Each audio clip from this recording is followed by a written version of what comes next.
we started going. I don't really know where to start. I do know that like that was your mom this weekend, right? Yeah.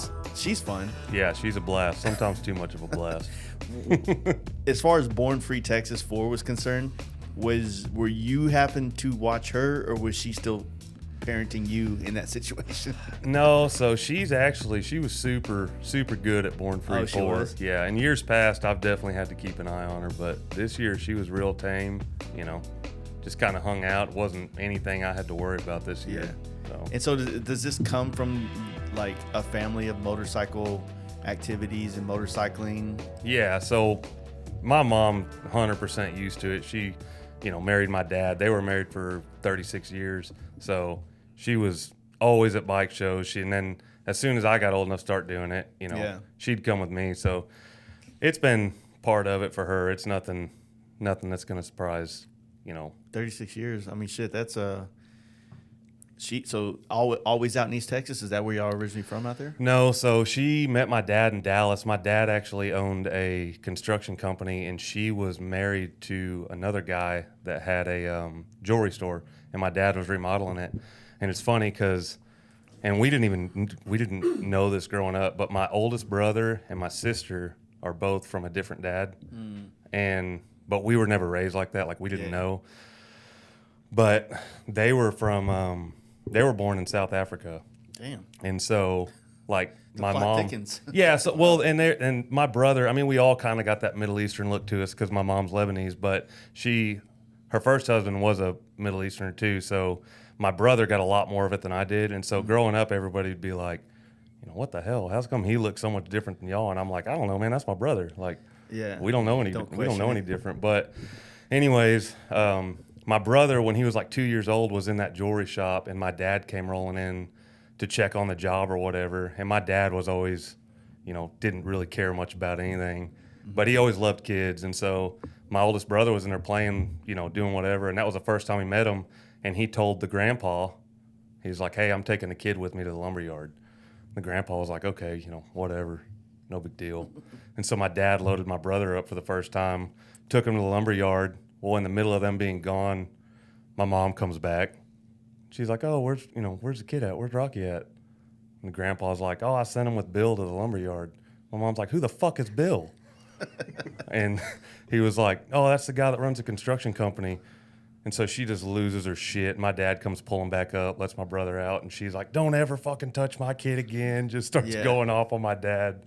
And he was like, oh, I was just taking him to the lumberyard. I didn't think it was a big deal. And it's like, well, yeah, I mean, you kind of kidnapped somebody's child. Not a good thing. But after that, it's funny because hearing both their sides of the story, but my dad chased her for like a year, and she was still married to that dude who I've never met him, but I've never heard anything good about him either. My dad finally couldn't get her to go out with him, so he asked the guy out to go out to dinner, her current husband. And his story was he took him out to eat and was like, hey, man, just letting you know, I'm going to take your wife. Hell yeah. You ever heard those stories where the dudes like will walk into like I heard about this a long time ago, and it's kind of on the same subject of that, because it was one of those like what would you do situations where like say we all we're in Florida, we're going to Daytona, and we're at a cafe, and some dudes just walk in and go, hey, is that your bike out there? Well, we're taking that. Yeah. It's the same thing. Like, it's kind of like, is this a joke? Is Ashton Kutcher coming out? But it's like, it's such a bold thing to do. Like, it's kind of like the whole I'm the captain now thing. Yeah. From Captain Phillips or whatever, or something like that. I don't know. But go ahead. Yeah. So that that happened, and he ended up taking my mom out after that, and they ended up getting married. And I'm one of 5 kids. And so my dad, he had a lot of history with the law and going to jail prior to that, but he had his first kid of his own, my middle brother, whenever he was 35.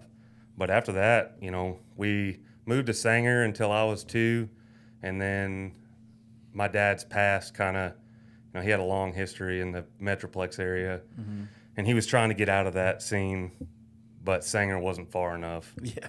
And so my mom was like, hey, like, we can't raise our kids around this. Like, these guys are these guys can't be coming and crashing at our house, you know, while we got all these kids here. So that's how we ended up moving out to Canton. And we got there whenever I was 2 years old and, you know, never left. My mom's. How much does that place change? Like Canton, for those listening, is kind of like our antique, vintage town of Texas. Yeah, it used to be, but it's really not.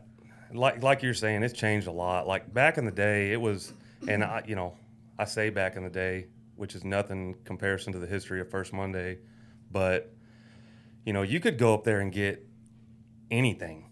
I mean, it was lawless. Like you could go up there. I remember being 8 years old up there, and I bought a fucking alligator. And that's Texas, baby. Yeah, and they were selling pet alligators, and it wasn't like anything. I mean, you could literally get your hands on anything. Yeah. And they had those ring toss games. So we'd be up there, you know, 7, 8 years old. You win a ring toss game, you're coming home with a damn switchblade.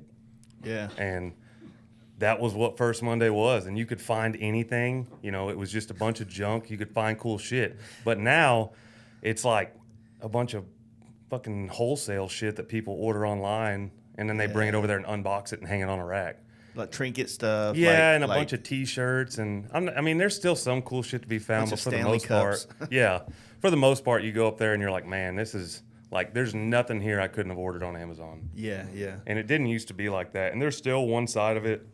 It's called Dog Alley, and you know, it's the old side, and you can still find some cool stuff over there, but it's nothing like it used to be. I mean, it was just like a garage sale that you could never finish walking. But if you really think about that, I mean, this kind of ties into what you do now, but FXR Mike said it best years ago on the podcast. He said, because I think people in the FXR community were giving a certain guy in the scene shit about going and doing the work and finding the things that people want and then putting it up for sale for more money, right?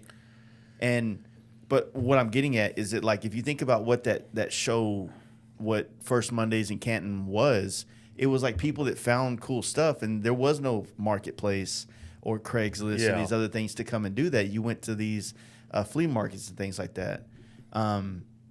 It's like, but now, especially over the last 15 years, maybe 20 years, eBay, you know, like the whole concept of finding antiques, it kind of took on a whole new shape than I think that it originally came from, you know?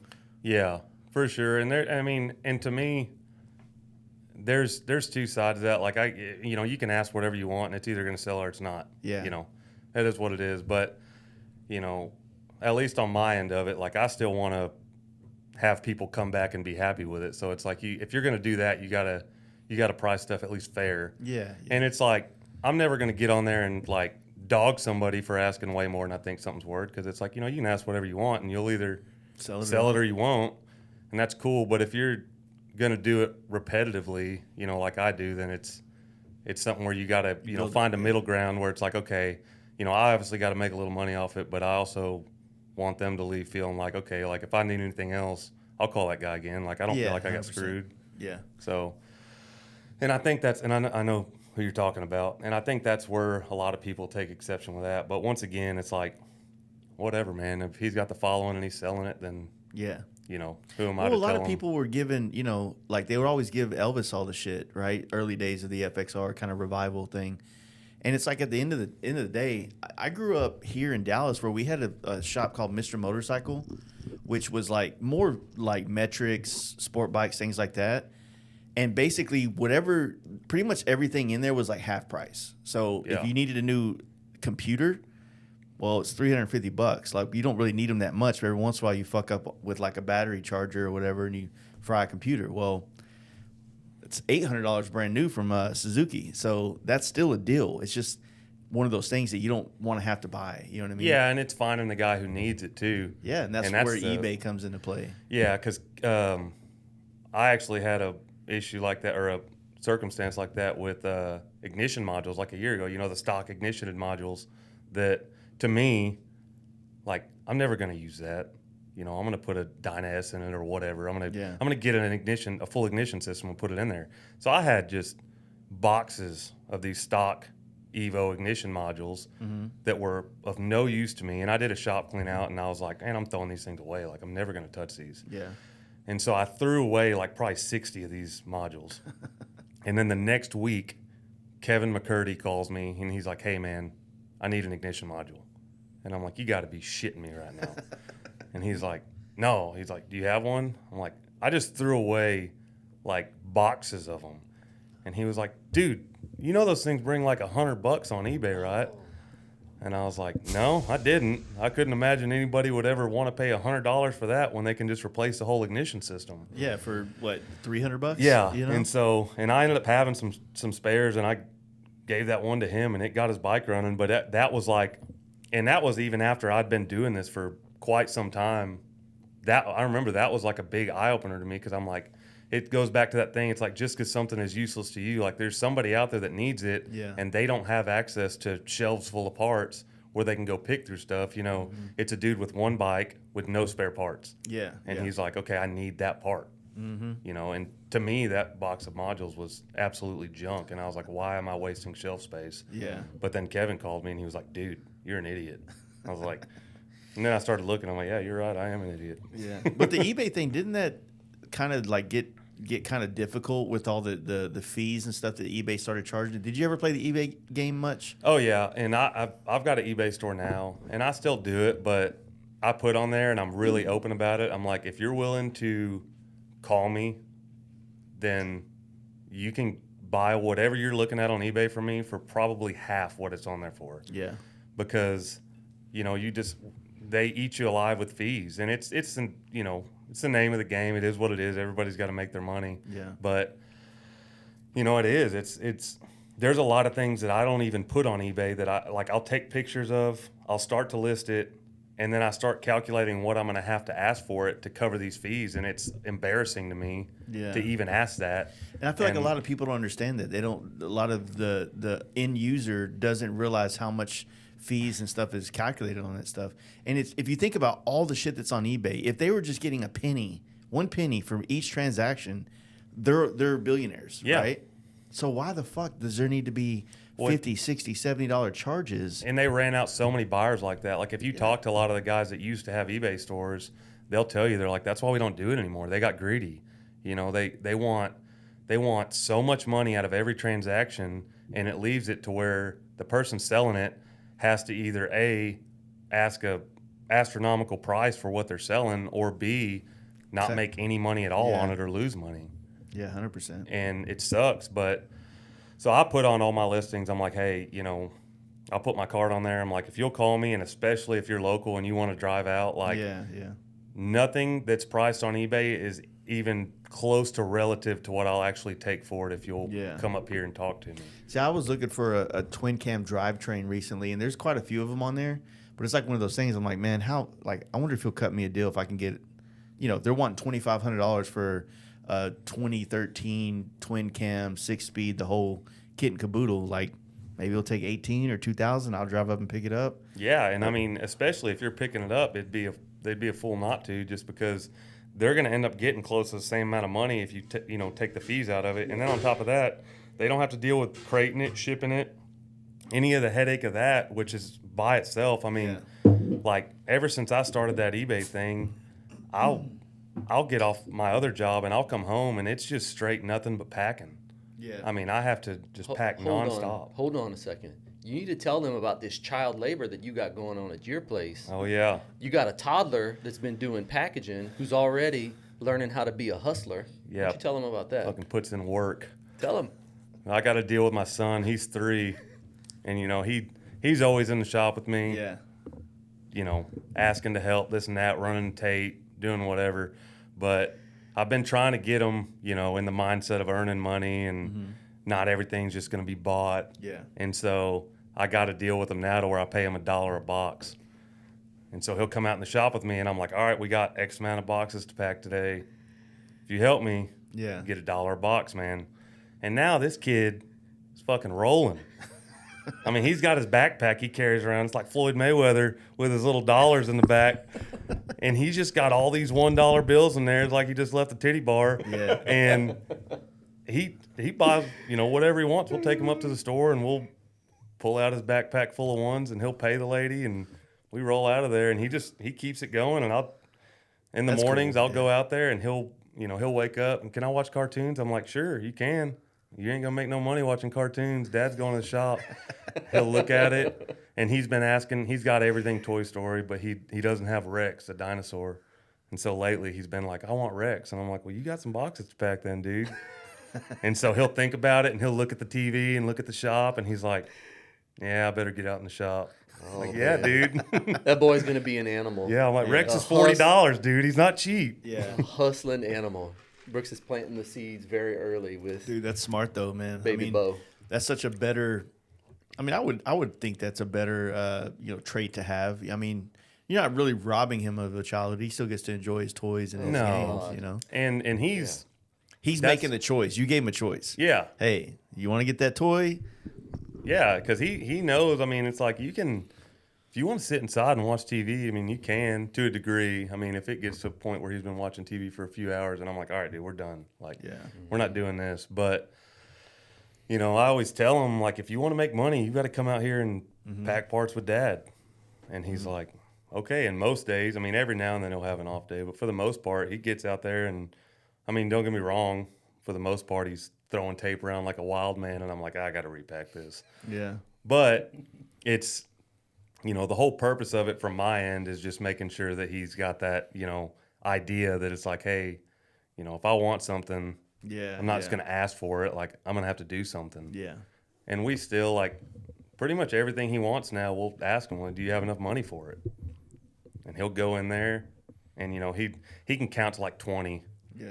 But he'll go in there and grab his ones, and, you know, he'll get to 20, and then he'll quit, and he'll be like, I got $400. And I'm like, no, you don't.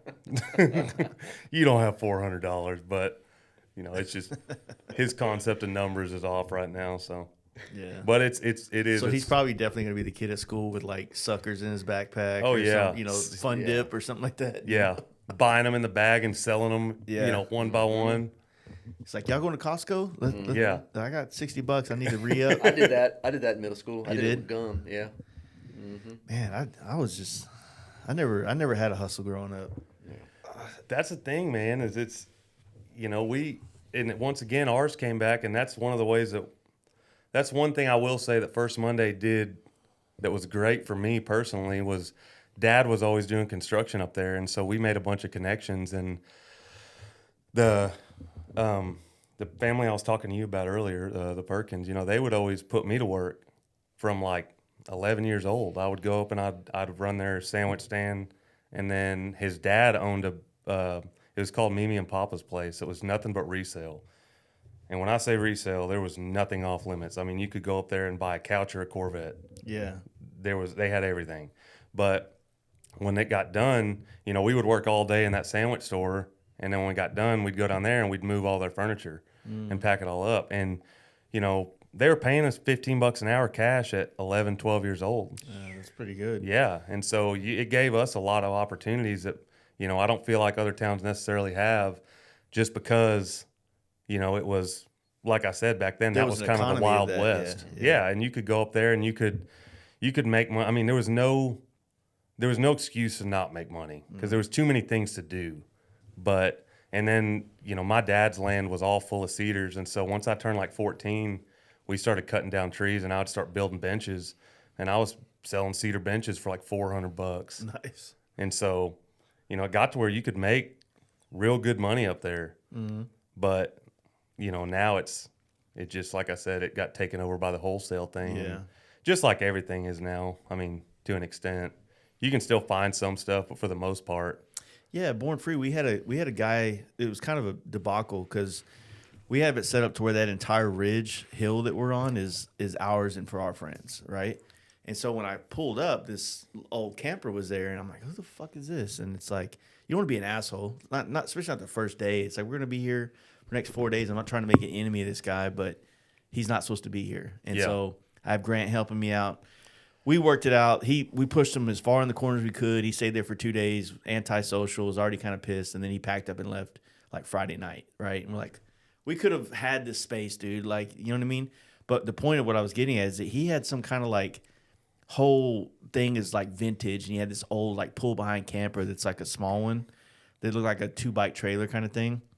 And he had this whole aesthetic, but it was all new shit, right? It was all like new hats with sayings on it and little stickers, and laser cut wood things. It's like there's nothing vintage about what you're selling right now. you Yeah. know? And that it makes my question on that stuff is how does it even make it worth it for them? Because I can't imagine there's that many people out there that want to go spend the money on things like that. And so it's like by the time you pay your fuel and your cost of setting up and your spot and all that, like where does this come in to where you Yeah. come out on this? Dude, go down Waxahachie, where I live. You go downtown over there, and you see these prime spots that could be full of like cool restaurants, bars, like lively, and it's full of antique shops. Not the cool antiques that like is now more popular. Like if you, I mean, I would ask you this more than I would tell you this because I'm kind of ignorant to it, but like Oliver from the Cut Rate kind of educated me on this. How it's like his antique or vintage is the way he likes to say it is more, his childhood and just before his childhood. So he's, he's kind of a 70s baby. So things from like the mid to late 60s into the 70s and 80s is kind of like his idea of old school shit. I grew up with my grandmother. That's how I know about First Mondays out there in Canton is because they all did the whole, when someone dies, estate sale stuff, right? Yeah. They would set up, sell things off, do the whole First Monday deal. Well, my grandmother's world of antiques is like pre-World War stuff, and kind of more rustic, farmhouse kind of shit, right? And I feel like that kind of has been replaced now, where most people want like the mid-century modern style things and stuff like that. And I forgot where I was going. I was explaining the question so long, I forgot where I was going. Waxahachie has nothing but old style antique shops. Well, because it's so popular, I think that some people want to be a part. Like they, like think about how many women don't have hobbies, and it's like, okay, well, maybe I can get into vintage. It's like, but they don't really fucking care. Yeah. And so then you go to First Mondays and like, well, I don't really know any of that stuff. I don't know why that's $400, but that little thing that looks brand new, but it has a cool logo that looks like it's from like, the atomic era or something. I'm gonna buy that. Yeah, it's the entry level Yeah, stuff. yeah. And I mean, to what you were saying about the World War versus, mid-century stuff, I think a lot of that is just, the group of people that were around to remember the stuff that was collectible from the wars is just shrinking. Yeah. And so, it goes back to the nostalgia thing. I mean, people are always nostalgic about from their teenage years, their early 20s, stuff like that. And those people are just gone when it comes to the World War stuff. And that's why I think all this 50s and 60s stuff is, it hit its height. But going forward, it's going to be going down. And then it's just going to be, all of a sudden we're talking about collectible shit from the 90s. And it's like, wait a minute. Well, I think clothing-wise, we're already there. But, I mean, there's also the other aspect that Corey and I both talk about a lot is where, 70s was kind of like when things changed from being, like I have a fridge from 52 down there that's working really great. There's not a lot of 70s fridges running around that are working too great. You know what I mean? And then you roll the dice even forward, or you roll the thing forward, and it's like... Well, and Harley's a perfect example of that because that was like the decade where things being truly mass-produced really happened. And that's exactly what happened with Harley. Like if you look at the production numbers from Harley-Davidson for the late 60s going to the mid-70s, like it skyrocketed. And that's why AMF got such a bad name, is because they were just trying to pump out as many bikes as possible, and quality control went out the window. And, that's slab side, anything generator 69 and older is worth so much more money. And Harley bought AMF, or AMF bought Harley in 69 and owned them till 81. But in those years, they tried to ramp up production so much that they just got horrible reputations. And that's why shovelheads, in their own right, just got terrible reputations, because when they were brand new, they weren't worth a shit. Yeah. See, that's why you're having problems with your shovel. Blame that on AMF. No, let's not do that. Yeah, they must have had a connection with STD cases. Minor technicality. Was it you that was telling me about the oiling hole being plugged up on a factory case? Or was it somebody else? Might have been a Born Free. There was somebody that said they pulled apart an engine, and the oiling hole was like three-fourths blocked off in a set of factory cases that like it had never been apart. And it was just starving oil the whole time. Yeah.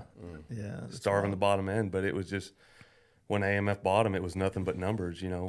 Even the low produced models still got so many more of them were made than the slab sides. Yeah, there's, you know, just like tapping into like my, you know, just living life and being aware of like how culture kind of like moves and shifts and changes. When I started noticing like the chopper craze, kind of like the vintage chopper craze kind of getting big and like breaching the mainstream, which is kind of where I was kind of hanging out at, I started realizing that culturally there was such a draw to like a lot of people wanted 70s styling. I mean, logos on brands were going 70s style. A lot of the AMF stuff, you would see it in things that weren't even motorcycles. You know what I'm saying? It was such a popular style. You know, that little Simpsons old logo had it on it where it's like those the stripes. It reminds me of Reese's Pieces, like the colors from that. You know what I mean? Yeah. But you see all this stuff happening, and I feel like it's starting to kind of you know, to tie it back in with like talking about the mid-century stuff and like products and furniture and things like that, that I feel like once plastic became the god of, you know, products, it was kind of like after mid-century modern. Mid-century modern actually introduced plastic into a lot of things, right?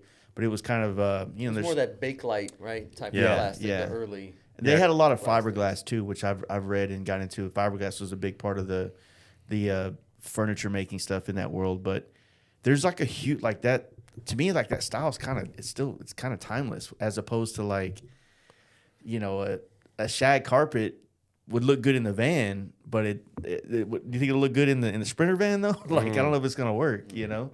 Not just that, man. Shag carpet holds a lot of memories. I don't know about that stuff. I'm a big van guy. Love vans. Yeah. Not a fan of shag carpet. Yeah. I'm not the cleanest dude in the world, but that's some dirty shit. Yeah. Some might call it baby gravy. Man. Yeah, well, I mean, there wouldn't. Yeah, it hides shit. That's good. It's gross. Yeah. I mean, there's nothing else to it. It's fucking gross. You get like, I bought my dad was a VW mechanic, and so like me and my oldest brother, our first vehicles were Volkswagens because that's all we could afford. Yeah. And my dad knew he could fix them, so it was like, that's what we're gonna get. And so I was a big Volkswagen dude, and I remember I was 15 and we were at the auto swap in Canton and we were looking for my first car, just looking around, and we looked at this VW bus. They were asking like $2,000 for it or something, which back then was, you know, a little high for what it was. It needed everything. And then this guy came over and he was like, "Hey, y'all looking for a Volkswagen?" My dad was like, "Oh, maybe. What do you got?" And he was like, "Oh, I got a bus that somebody left out on my property in Wills Point." He's like, "If y'all want it, you know, come look at it." And Dad was like, "What do you want for it?" He's like, $400. And so Dad was like, "Load up. Let's go look at this thing." Yeah. And so we drove to Wills Point and we get there and the engine was in the front seat and it was full of water ski equipment. And Dad was like, "You got a title?" And he was like, "No, I don't have a title." Dad was like, "I'll give you $250 for it." And the dude was like, "Sold." So we towed it out of there. And by the time we got it finished, had like maybe $1,200 in it. And most of that was the brakes. But I drove that thing all the way into college. For real? Yeah, and like I still got it. It's a VW bus? Yeah, it's a 69. Those things are worth a lot of money. Yeah, now. Okay. Yeah, they are now, but back then they were just still kind of like, and I mean they were worth some money, but they still were. You got the one with all the windows all over? No, hell no, I wish. Yeah, those things are high dollar. But I've got, and now me and my brother, between the two of us, we got 6 of them. Nice. But my first one was a 69, and it had pink shag carpet in it. And I remember tearing that shit out and just like, I mean, just the airborne shit that was coming out of that shag carpet was so gross. Yeah. I was like, oh man, like, and like I said, I'm not afraid to get dirty by any means, but I was like, I need gloves and a respirator and a Tyvek suit because this shit is disgusting. And there's no telling what was in that shit. It was pink shag carpet and a bunch of water skis. Oh. And it was a Westphalia, so it had closets in it. Oh, okay. All kinds of shit in those closets. There was a raccoon in there. Sick. Just, I mean, it'd been sitting in a pasture. Yeah. And that's what so many of those things got used as, was storage. Like almost yeah. every broke down bus you find is just full of random shit from whoever owns It's like it. nowadays you can get a damn, a storage container, the shipping containers. Those are pretty damn cheap, honestly. Yeah. But yeah, back in the day, it was like that old Ryder truck becomes like, Yeah. let me go show you what I got out in the truck back here. And it's like, oh wait, which truck was it? You know what I mean? Yeah. So we did Wasion last year, and one of my buddies, Jim, he knew this lady there that her husband owned a business back in the day called Arts Parts, and he passed away, and she wanted to unload some shit, but I guess some of that guy's friends had been kind of shitty to her after he passed. Yeah. So she didn't want to sell to any of them. So she called Jim and she was like, hey, I'm looking to unload some stuff, but I'm not selling to any of these guys. Like, do you know anybody? And so Jim threw my name in the ring. And so I was like, well, we'll just do one trip of it. I'll do Wasion, and then I'll go over to where her place was at, which was like 2 hours east of where Wasion was at. You should tell them about Wasion. Yeah, what is it? They don't know what this So Wasion is like one of the biggest vintage bike swap meets, AMCA meet. They do it every year. I think it's end of August. Where's that? It's in North Ohio. Okay. Like we were like an hour south of Michigan whenever we were up there. West side. But it's a good show, and it's a AMCA event. And Jim, my buddy Jim, is from up there. I mean, he's from New York, but he used to do Wasion. Like, he did it many times before I ever even knew about it. Yeah. But so I went up there and did that, and we went over to her place. Her name is Karen. We went over to her place to pick through some stuff, and that's exactly what it was. It was like they had a building, and there was 2 roll-up doors that would get into this building. And I guess after he died, she was so upset with the lack of so-called friends that came around to help that she backed up 2 box trucks in front of the doors and just blocked them off, and was like, nobody's getting in here, nobody's getting his parts. Like, basically, fuck all y'all. Like, he did all this shit to help y'all when he was around, and now that he's gone, the example she told me was she had a water line break, and she called everybody and nobody would come help her. Damn. And so she was like, I'm done. Like, if this is, so-called friendship, then... And the women know how many times you say, hey, babe, I got to go run and help out Bill over here. That's what she told me. She was like, he was the type of guy that, like, people would call him at 8 o'clock at night and be like, hey, I got a ride tomorrow and I got a bald tire. Yeah. And he'd go up there and unlock the shop and change their tire. And it's like, well, whose fault is that? That's your fault. Yeah. If you if you wait till 8 o'clock the night before you're supposed to go ride and you got a tire showing wires, I mean, that's your fault. That's the whole concept of, like, feeding a stray cat, though. Yeah. Like, if you need the money to do that, you know what I mean? Like, hey, I mean, I'll take whatever I can get right now. I'll run up there and do it. But yeah, if it becomes like if you don't set people straight, like, hey, look, man, I'll do this for you right now, but like we can't do this a lot. You know what I mean? And that's what she described him as. And I obviously never got to meet the guy, but she was like, he was always helping everybody. Yeah. And she was like, and she told me, she said, when he died, I really thought that all those same people were going to be around to help me. And she said, and the only time any of them called me back was when they wanted parts. And so she said, I just shut it down. Yeah. And so I got lucky enough that she trusted Jim, and Jim was like, Brooks will come up there, he's not going to go pocket and shit. Like, he'll do you right. And she was like, well, if he's good enough for you, he's good enough for me. Just bring him up. So I got to go in there, but it was back to what we were talking about with the Connex box and shit. Like, this whole place, like, the building was completely full of stuff, and this guy did everything. Yeah. I mean, there was lathes everywhere. He had all machinist toolbox. Like, he had tons of stuff.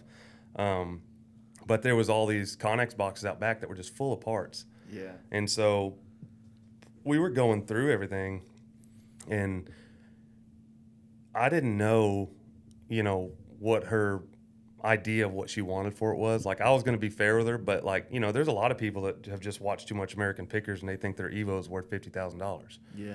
And it's like, well, I can't go doing that. Yeah. So I was really hesitant to start pulling shit down. But she was like, well, just make you a pile.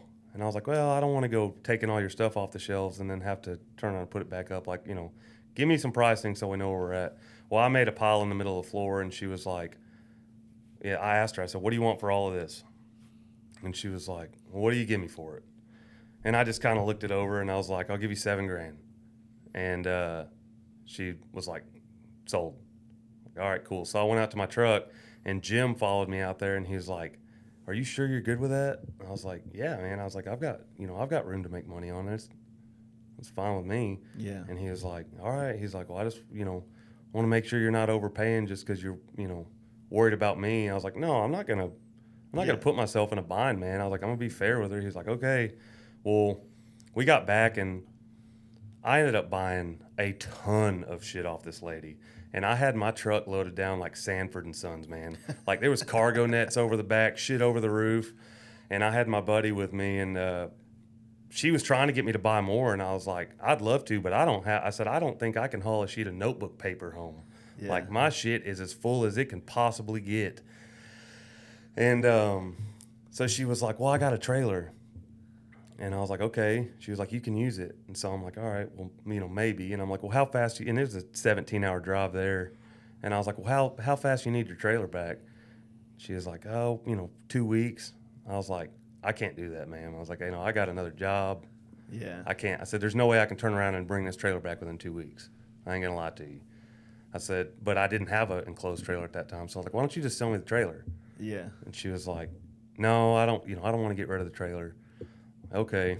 So I bought everything I could, and we made plans to come back. And she already told us she was going to put us up in her house. We were going to stay with her, all this stuff. And so we get on the road. We make it to Bowling Green, Kentucky. My alternator went out on my truck with all this shit on it. And so it's like 1 o'clock in the morning. I'd already booked a hotel room in Nashville because we had been at Wasion, so we hadn't showered in like a week. And so I was looking, I booked that hotel while we were driving, and I was so excited. It's like, man, I cannot wait to get a shower. Like, this is going to be great. My buddy wakes me up. "Hey, man, your truck's on service charging system." I'm like, "Shit. Well, what's it doing?" He's like, "Well, nothing right now. It's just showing that." Well, just drive. We made it like an hour, dies, coasts off the side of the road. We're like 20 miles from Tennessee border, and I called AAA, and they're like, "Well, we can't transport across state lines." I'm like, "It's 20 miles. What does it matter whether there's a state line or not? Like, we can't do it." So we stayed on the side of the road that night. The next morning, I called Uber, had Uber take me to Walmart. I didn't know if it was a battery or the alternator. Had Uber take me to Walmart, bought a battery, came back, put the battery in the truck, started it up, still showed the same thing, drove it to O'Reilly's, tested the alternator. Alternator was bad. Well, I'm used to, $200 alternators. Well, those trucks have smart alternators that vary voltage based off the condition of your battery. It's an eye alternator. Yeah. So I'm like, "I just need an alternator for my truck, man." He's like, "Okay, you want OEM or?" And I'm like, "Well, price me both." He's like, "Well, the Ultima is $1,500 and the Motorcraft is $18." It's like, "Are you shitting me for an alternator?" "Yeah." It's like, "I guess I'll take the Ultima because I'm not about to pay $1,800. Not that $1,500 is that much better." Yeah. And on top of that, the core charge for my alternator was $30. Not even $100 one? I was like, "Are you shitting me right now? $30?" So we pulled my truck up on the curb and changed the alternator in Kentucky, headed back. But the whole way home, I'm calling my wife. I'm like, I'm about to spend every dime we got because I got to go back to Ohio. Did she have some really good stuff in there? Oh, yeah. She had a ton of stuff. And it was everything. Like everything from Knucklehead to FXR twin cam stuff. Like she had everything. And she knew it too. This chick, so an example, I was looking for panhead, short reach plugs. And she had a bunch, there was a whole wall of nothing but OEM plugs in the boxes. And so I'm opening up plugs, and he had a lot of Air Mach-E 2-stroke shit. And so I'm opening up boxes, and she said, "What are you looking for?" And, I'm not trying to be rude, but in my mind, I'm like, well, if I tell you short reach plugs, you're just going to look at me like a dipshit. So I was like, but I didn't know what else to say. So I was like, I'm looking for the short reach panhead plugs. And she was like, "Oh, they're right over there on the left." And I was like, wait a minute. Walk over there and open up the boxes. Sure as shit, all short reach plugs. Yeah. This chick lived her whole life doing nothing but the rallies with her husband, and she knew motorcycles better than most men do. Damn. By a long shot. But she was fair with all the pricing and what she wanted for stuff. Oh, It yeah. wasn't, you know. She was super fair with it. She just wanted it to go somewhere, and she needed money, and she just refused to sell it to any of the people that, you know, weren't around to help. Yeah. What was your whole intention? Buying for your personal stash or Both. to flip? So, and that's what I do with everything. Like, I've got enough bikes to where I can pretty much find something for my stuff, you know, wherever we'll go. And so I had a bunch of stuff that I'd picked out that I was like, this is for me. Like, Yeah. you know, I'm going to set this stuff back. And then, you know, a lot of it I was going to turn around and sell, but she knew that.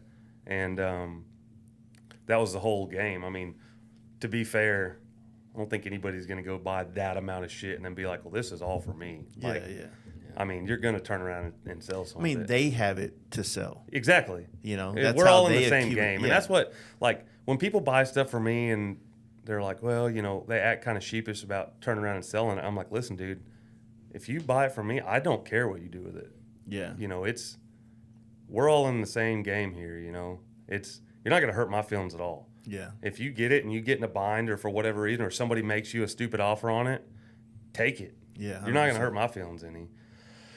But so we make it back, and I'm making plans to get back up to Ohio to buy the rest of this shit. And then Jim calls me, and he's like, hey, man, Karen died. And I was like, Karen, like, Ohio, the one that we were just at? And he was like, yeah. Like, what happened? And he was like, she had cancer. Damn. And so all of that shit, and I didn't even touch a tenth of what was there. Damn. And it's all still up there. And from what I understood, there was nobody to get it all. They didn't have any kids. Yeah. I wonder what something like, I mean, obviously it would probably go into some kind of like banking auction type situation, right? Yeah, I mean, I would assume that it would go with the property. Yeah. And it's just going to be, whoever buys it probably isn't going to have the first idea of what they've got. Do you lay awake at night thinking about this? All the time. I mean, like, what was like some stuff that was left behind that, I mean, like full motors or just like. Yeah, there was full motors. They had several. So this guy was really into building the Fatso engines, the Evo bottom end with the twin cam tops. Okay. Yeah. And so he had several of those in there, and then just stacks of heads, cases. Like, I bought like 5 ratchet tops out of there, and I probably left 20 more. Damn. I just got everything that I could get my hands on when I was there, but I was in a half-ton truck with no trailer, so I was like, all right. And honestly, even the stuff that I bought, once we started trying to stack it in there, it was like trying to play retarded Tetris. Yeah. I was like, I'm never going to fit all this in here. Like, I didn't bring the truck for this, man. But, you know, we got everything we could, and I had every intention. You know, she was such a sweet old lady, and, you know, gave her a hug, and she was like, when you come back, you're staying at my house. You know, I'm going to cook for y'all. I'm going to take care of y'all. Yeah. And we were like, perfect. And I told her, I said, I'll be those back. Those kind of people or tours, like if you get to go there, I mean, just imagine if they pull out the photo albums from like all the rallies and things. Yeah. That's the shit that I love is when you get comfortable enough with someone, when they break out the box and they take the top off and they're like, yeah, this is my first pan head and this is my first FXR. I'm like, oh yeah, dude, we're friends now. Yeah. You know? And you know, that stuff's getting fewer and farther between. And another, like, perfect example of what you're talking about is, and I'm sure a lot of people know him, is East Bay Dave that was in Ennis. He had a huge collection of old stuff, but I bought a flathead, is the one you rode, out of Chico, Texas, and it has WRTT, oil tank, gas tank stuff on it. It's just super, super rare parts. Factory race shit. And the engine was locked up. So we bought it, went through the engine, transmission, got it all running, and now that's what we ride around at all the shows, pasture bike, you know, whatever. Well, I was riding it at Nitty Gritty last year, and I know Dave. I see Dave waving his hat at me, and I'm like, all right, you know, whatever. So I pulled around, and I pulled back up, and he said, do you know whose bike this is? I was like, well, I mean, it's my bike. And he was like, well, no, do you know whose bike this was? I was like, no. And he was like, I built this engine. It's like, okay. And he was like, this belonged to one of my best friends, Newt Clemens. He was a racer out of Lubbock. And I was like, oh, you know, sweet. And so he starts asking me questions of what I've done to it. And I was like, man, I've done as far as parts changing, I've done next to nothing on it. I mean, everything that's on it is still what I got it with. Like the red one that you were kicking and everything. Yeah. Yeah, that it's got like a vibe. I didn't want to change a thing about it. Yeah. And he was like, man, this brings back so many memories. I was like, well, do you want to go ride it? And he was like, hell yeah, I want to go ride it. I was like, all right, take off. And so he took off at Nitty Gritty, and he's riding up and down the roads, and he's got one of those old leather Harley-Davidson, caps, and he's waving it around in the air, honking the horn and shit. Yeah. He's got one of those little bicycle horns on the handlebars. And he came back, and he was like, man, I can't tell you how much that means to me. You let me ride this bike. That's cool. I was like, yeah, anytime, dude. And he was like, well, can I come by the shop? I said, sure. Well, a couple weeks later, he calls me. He comes up to the shop and whips out this photo album. And it's nothing but old pictures of him and Newt and that bike and their parties back in Lubbock. And he's just going through the stories. And he's got a picture of that bike on a lift and then the tanks hanging in the rafters in the background. And he was like, that was Newt's bike, man. He was like he kept it forever. Yeah. And I was like, well, that's cool as shit for me to get the history on it, out of just seeing you at a swap meet. Yeah. But so, like, what kind of races was this bike participating in? This is that flat bike track, or what are we talking about? So that bike was made for the Daytona race, and those bikes, the WR was the factory Harley racer for the flatheads. But when they made it to the Daytona race, that was I believe a 200-mile race. Well, the flat trackers, they had oil and gas in the gas tanks, so they didn't have a dedicated oil tank like a big twin would have. Well, they were having to refuel and all that shit. So they ended up doing, it was the first 5-gallon tanks Harley ever made was for the WRTT Daytona. And they did a 6-quart cast aluminum oil tank. It was the only 45 that had its own oil tank. And then they did 5-gallon gas tanks, flat side gas tanks, so that they could hold more fuel. Was this total loss oiling? No. Circulating? No, yeah. But if you pull the cap off, it's got a big spring clip with a huge, like 3-inch wide filler hole on the side of that oil tank. It's the coolest freaking oil tank. It's I've huge. never seen one But like if you this open before. it up, I mean, it's like 1/4-inch thick cast aluminum. Like, it is thick as hell. Damn. But all of that stuff is just super, super rare. And I got it from a guy that was doing garage door service, and he got on a call, and that bike was in there with a 75 shovel head. And the guy was like, listen, and I don't know how this guy ended up with this bike, but he was like, I just want him gone. And that guy called me. He was like, I got these 2 old bikes here. I don't know if you were interested. And this dude didn't know about bikes. I said, send me a picture of them. So he sends me a picture, and I see the tank's an oil tank. I couldn't see, which this one actually has a G engine in it. It had been swapped at some point, which sucks, but, it is what it is. But I couldn't see that at that point in that picture. And I called him back, and I was like, do not leave that motorcycle there. Like, buy that motorcycle. And he was like, well, I already left. And I'm like, well, turn around and go get it. And he was like, no, I got stuff to do. I can't go back. And I was like, well, what did he want for it? He said he'd take $5,000 for the pair of them. And I was like, dude, you are killing me. And he was like, well, I can go back and get it next week. And I'm like, out of your mind. I'm going to miss out on this deal. And I was like, man, I'll pay you. Just please go get that bike.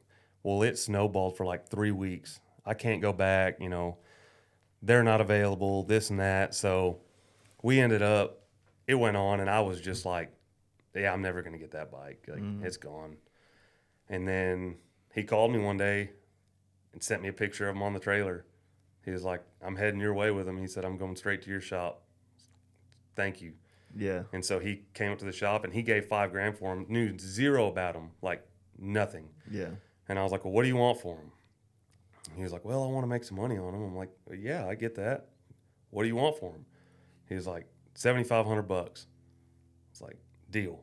And so I bought him. That 75 shovel was a piece of shit.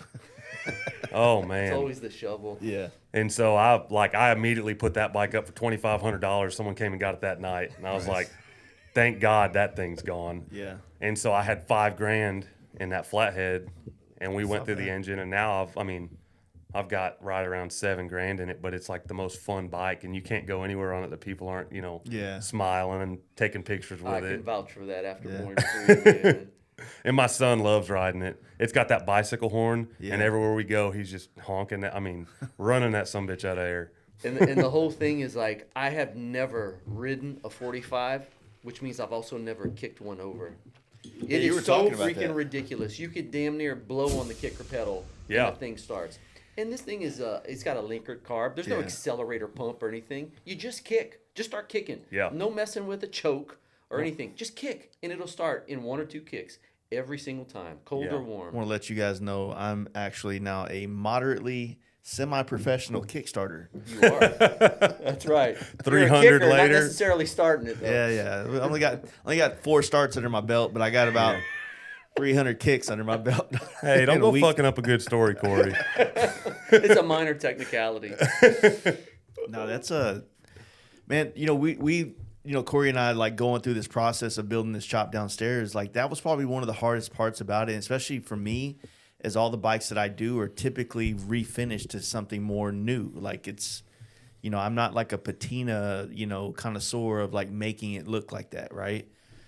But then you get these parts where, like, man, I don't know how to like blend this together. That's the hardest thing about the vintage shoppers, in my opinion. So when you find something that's just got like the perfect like look to it, it's like, man, like, you just leave it alone. But how do you fix it up to make it work but not put something brand new on it? Like, there's a whole outside looking in. I don't think people realize the complicated aspect of doing this type of stuff. You know what I'm saying? Yeah, and you can only have them like that once. Yeah. And that's the thing, is you can always refinish a bike. Yeah. If you, like, I can keep that flathead the way it is right now for the next 60 years, and if I decide on a whim I want it restored, I can always paint it. Yeah. But they're you only can never, original ever go ones. back to what it is right now. Yeah. You can't ever recreate that. And then me having, and I got copies from Dave of those pictures. And so me having all that with it, it's like, I would never, ever paint that bike. Yeah. Like, yeah. there's no way. It's killer exactly the way it is. And I cleaned out the tanks and made sure all that shit was spotless. But, like, as far as the outside of it, that's the best part about it, is that when you look at it, it's like, there is no fucking way that thing runs. Yeah. So And that's then you step on it and it's just ready to go. See, that's something I think that Brooks and his whole personality around motorcycles, he perfectly embodies this. The fact that he embraces the patina, the crust. You and I come from a different side of motorcycling where we're used to like nice paint and show chrome and all this and stuff. He has absolutely zero interest in this kind of stuff. Yeah. He's opened my eyes to a whole different side of bikes. Like, I talk about this all the time, but when I think about Brooks and people from East Texas, I didn't know. You can ride Harleys through pastures, and that's what these fools are doing. Like... we were riding out there in Born Free in the pastures about 4:30 in the morning last one night. And we're like, Oh, It's fun, man. it is, but you get cutting across. Like how, like, when you go to a Walmart parking lot, you're not supposed to cut across the lanes. Oh. You got to find a lane out there and stay in it, because you start going across the middle, you'll find some. It gets rowdy. dude. Yeah. Whenever I left y'all's spot Yeah. that night, it was like probably 4 a.m, and I was on that flathead. That flathead has no generator, no lights, 0 wires, nothing. I mean, it's literally an engine and a magneto with some spark plug wire. Yeah. That's it. And I was pretty sauced up, and Were I you took drinking off. martinis, or were you just doing beer and whiskey? I had a few martinis. Hell yeah. And I left there, and they were following me on the Ranger because I rode that flathead down there. And I was like, oh, I'm going to head back. And they're like, well, you ain't got no fucking lights. And I was like, it'll be all right. And I took off across the pasture. I was hauling ass with 0 lights. And I hit a pothole, about knocked my teeth out my ears. And I was like, oh, boy, I better take it easy. And I pulled back up, and my buddy Nick came up behind me on the side-by-side. He was like, dude, I was trying to keep up with you to give you some lights, but your ass was just fucking gone. Yeah. And Yeah, that coffee, man, that shit makes you go. yeah, Add a little vodka to it, makes you go and not think. all gas, no brakes.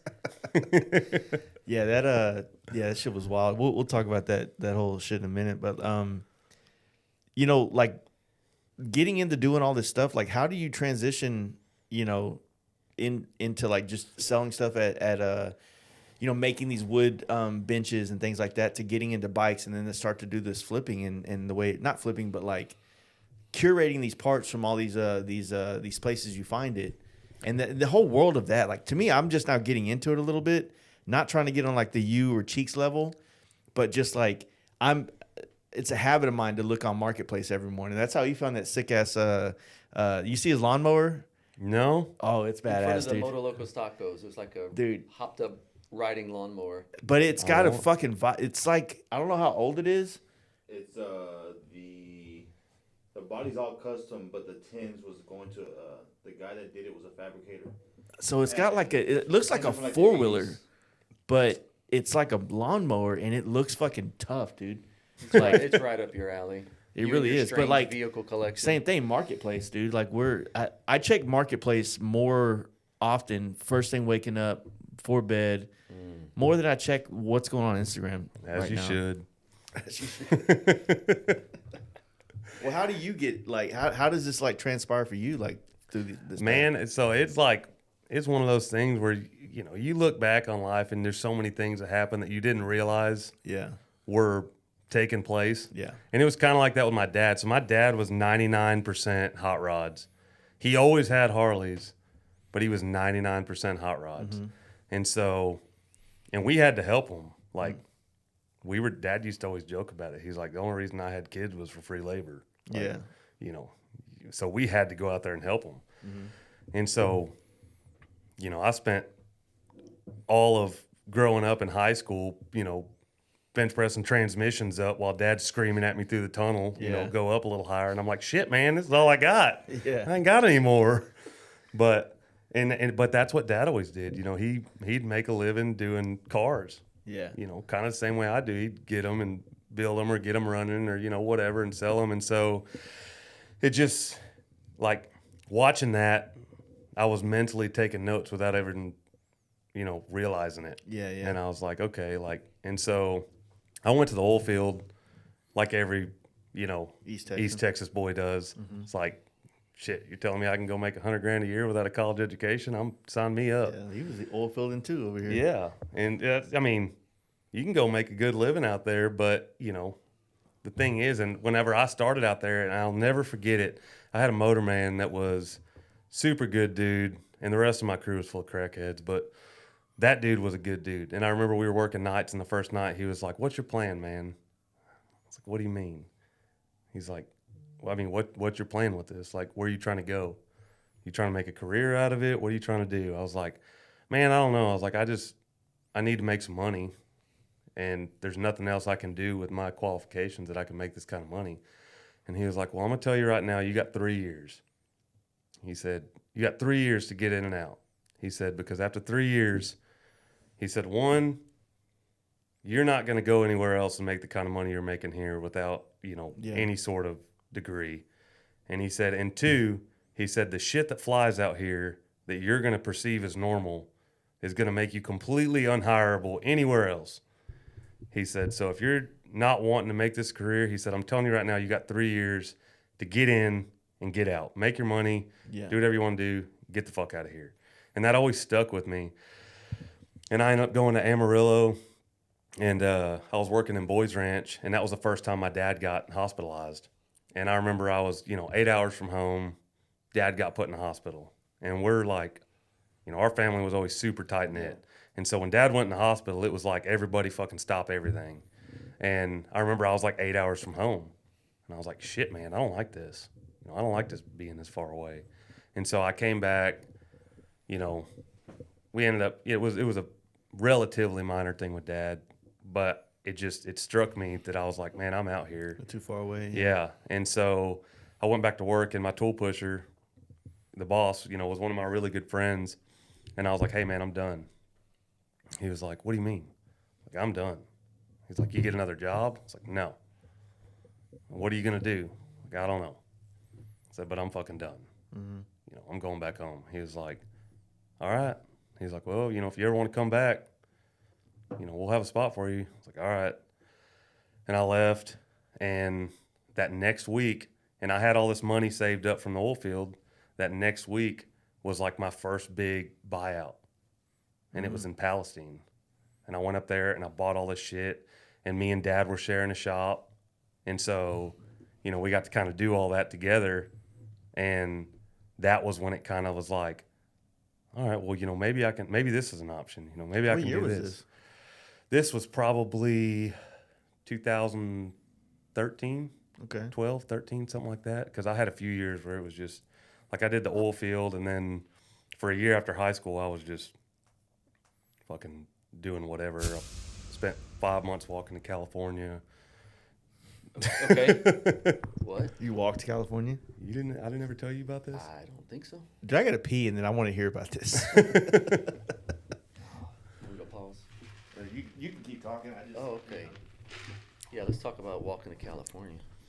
I mean, when I get back, I want to hear this story. Oh, okay. All right. Well, we'll pause on California. We'll continue on something else. Well, I've been blown away by the stories. We were just talking about Facebook Marketplace, and I'm always fascinated by like, Brooks, where'd you find this one? What's the backstory on this bike or that bike? And there's been many a times you've told me a story like you're scrolling Marketplace, you find something, and you hop out of bed, and you'll go in the truck like, sorry, Brandy, I gotta go. Yeah. Where are you going? I'm going to buy a bike. And that's the thing that people like, and I'm not by any means discounting that there are people out there that, really, and like I said, this is not, they can ask whatever they want, but there's some people that'll go and they'll put stuff back up from sale. I'm like, that's kind of crazy, but whatever, if you get it, you get it. But on the other side of that, there's a lot of people, like what he was talking about, that'll knock people for going and getting something, getting it running, and then reselling it. And it's like, well, you weren't willing to leave dinner with your family. Mm-hmm. You weren't willing Yeah, you're paying the to price. go jump in the truck and go do it. Like, you want the convenience of eBay, but with the prices of finding it in a pasture. And it's like, those two things don't go together. Like, you got to choose one or the other. Like, if you want the convenience of buy it now and clicking a button, well, you're going to pay the price for that. And if you want the inconvenience of, like, I told you the alligator story the other night, didn't I? Wait, I don't. That lady in Mineola. No.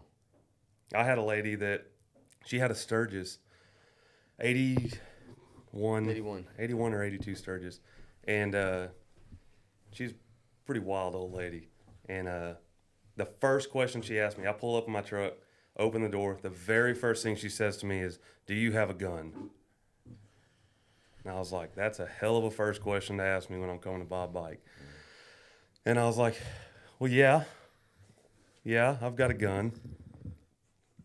Why are you asking? And she said, well, I got an alligator you need to shoot. And I was like, what the fuck? It's like, ma'am, no, I'm not going to shoot your alligator for you. And she says, well, why not? She said, there's an alligator in my pond. I said, well, call the game warden, Like, that's illegal as shit, and I don't feel like losing my job over shooting your alligator. And so I'm trying to load this bike up, and the whole time she's like dogging my manhood because I won't shoot this alligator for her.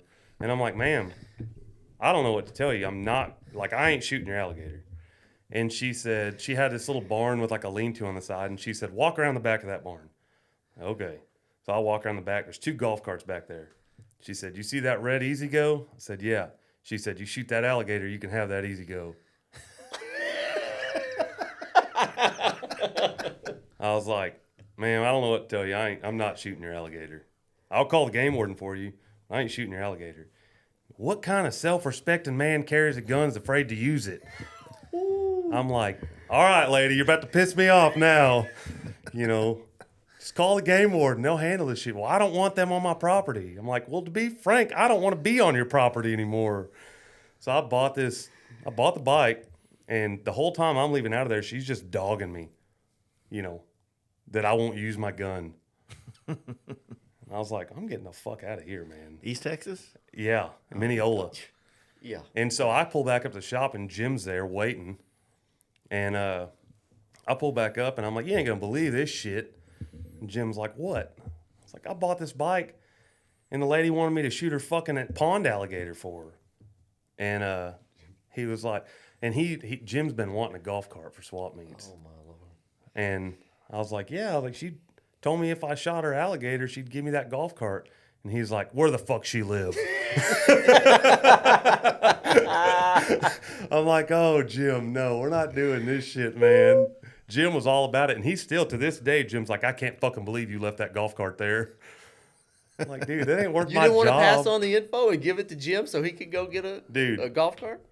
This lady Is it illegal to shoot something like that? Yeah, an alligator, yeah. Oh, okay. Yeah, I didn't even know that. Yeah, you got to call the game, especially at where we're at, because like alligators aren't uncommon, Yeah. but it's not something you typically find in your pond unless you got some dickhead kid like me that buys one at First Monday.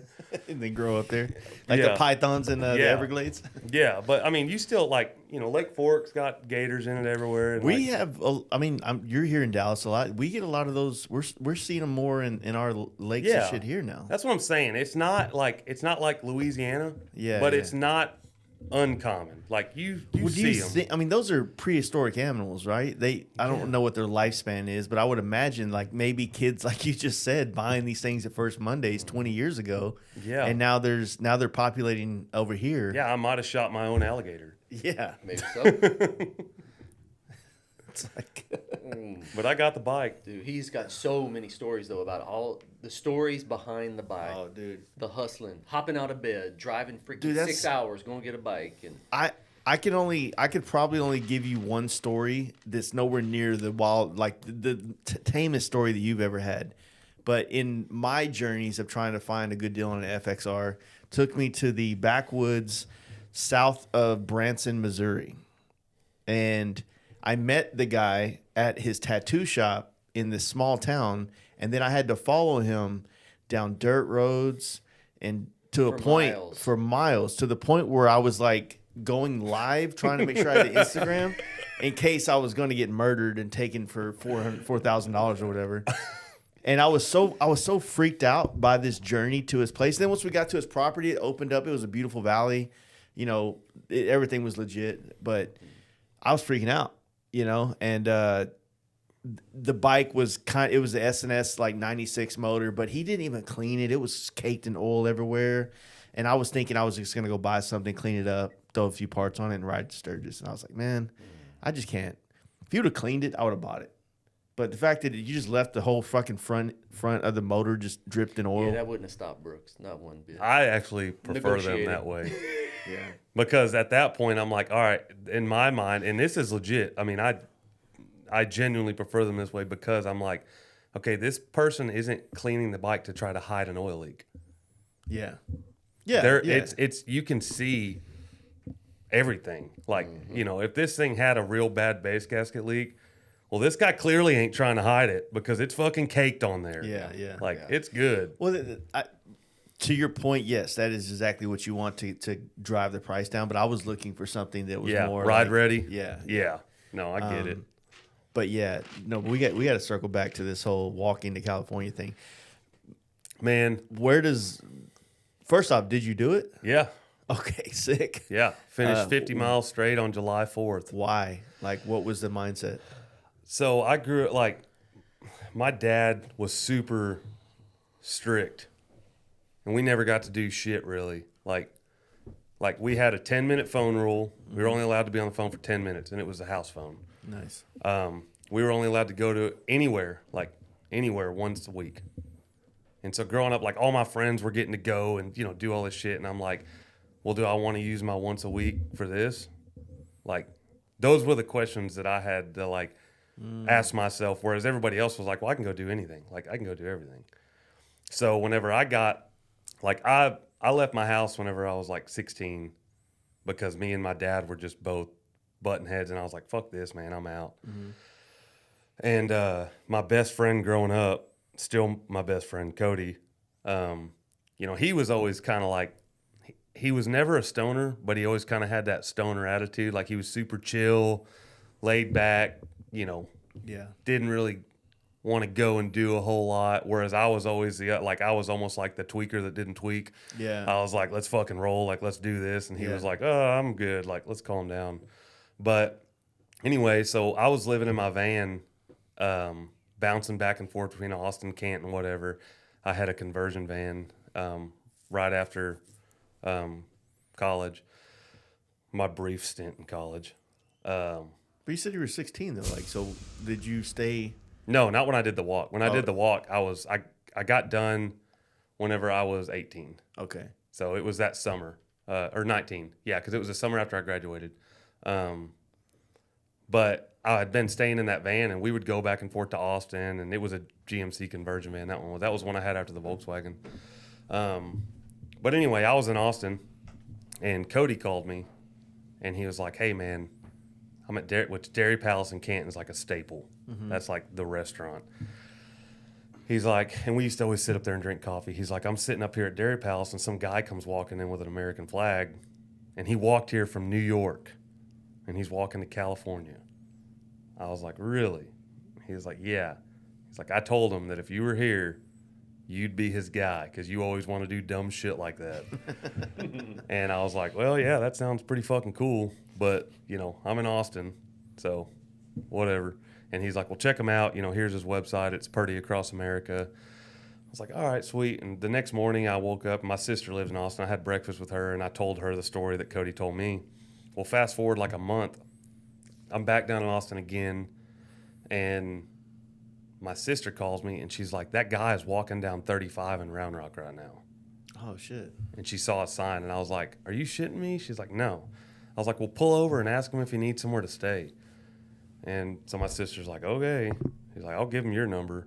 And so she pulls over, gives him my number. He calls me. He's like, "Hey, your sister told me you'd give us a place to stay." I was like, "Yeah, you can, we're having a party tonight at my brother's house. You can come crash with us, hang out." So he comes over there, and Did you walk over? So listen, that's the funny part. And he was so anal about this that he would mark the spot, and if anybody picked him up, they would have to drop him off at the same spot so that he could say he walked every single step. Okay, that's that cool. was his deal. So I went and got him, took him back. We partied. He didn't drink or do anything, but he hung out with us all night. We talked, What was his purpose or drive? So his was to protest massive government spending. It was after the stimulus packages and all Did that his mind crazy. blow up this year? Yeah, exactly. Oh yeah, I'm sure he did. Yeah. But I was beautiful bill. yeah, it's the best. But I just, I'd never been anywhere at that point. Yeah. And I just kind of wanted to go. And so I picked him up, and Austin was about as far as I'd gone. Yeah. I picked him up, and we started talking, and I'm, good and buzzed.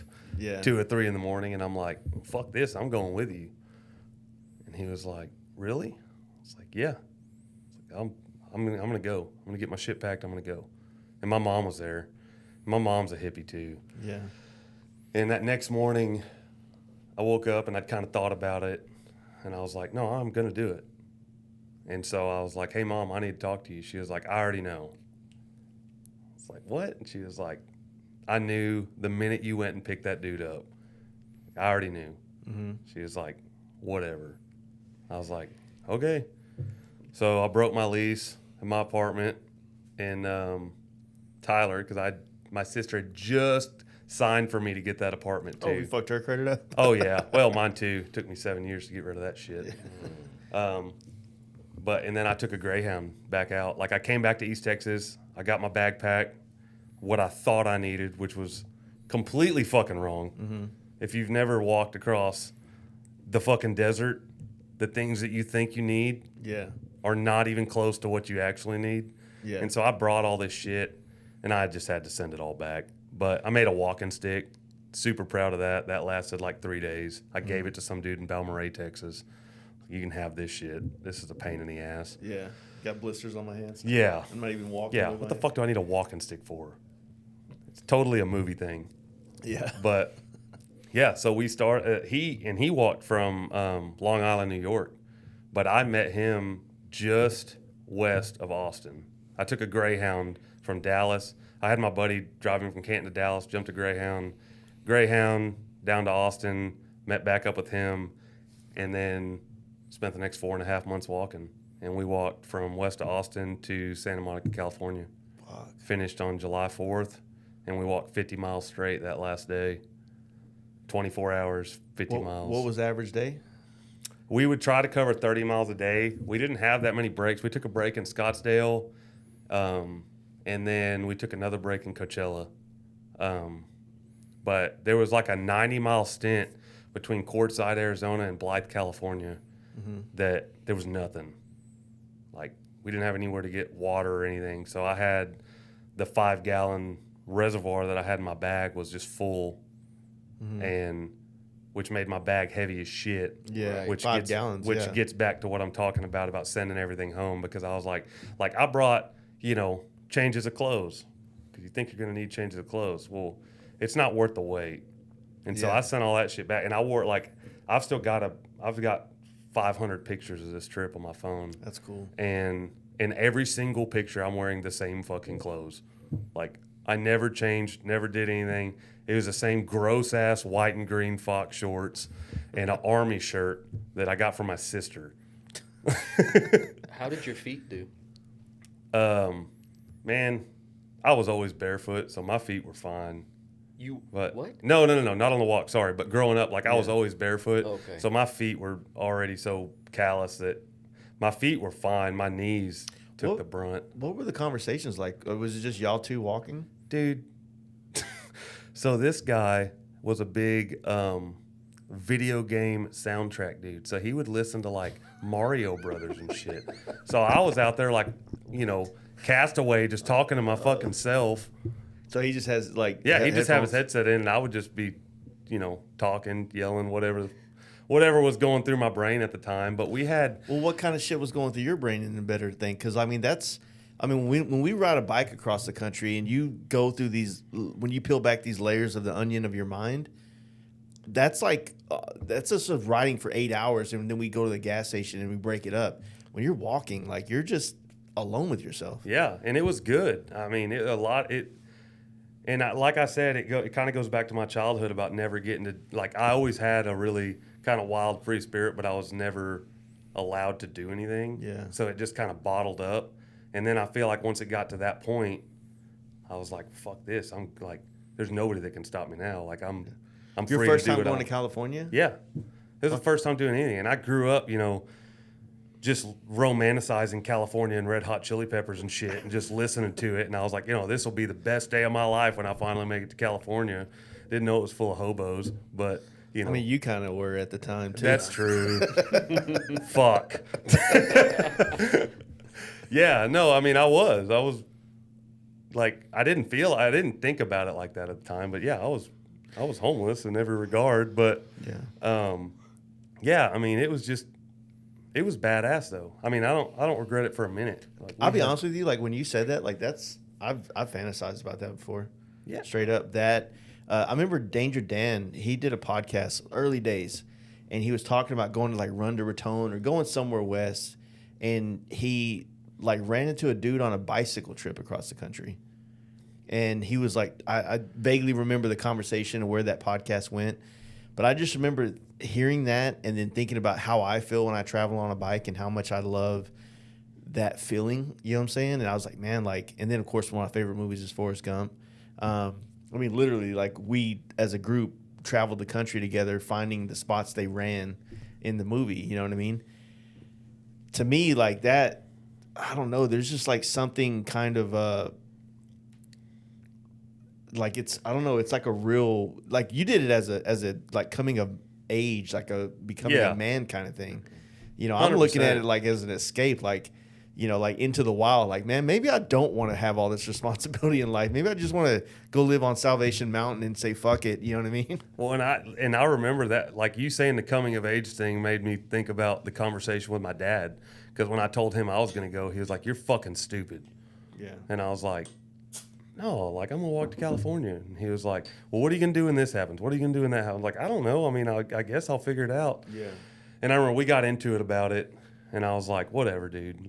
I'm going." And I remember him telling my mom, because he was trying to talk me into it, but I remember him telling my mom, "If that cocky little motherfucker thinks he can do that, then let him go do it." He was like, "I don't give a shit."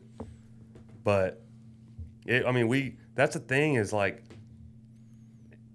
and one of the biggest eye openers about it, and it's more so, it's so much worse now than it was back then. But the news and everything you watch on TV will have you believe like the worst of humankind. Yeah.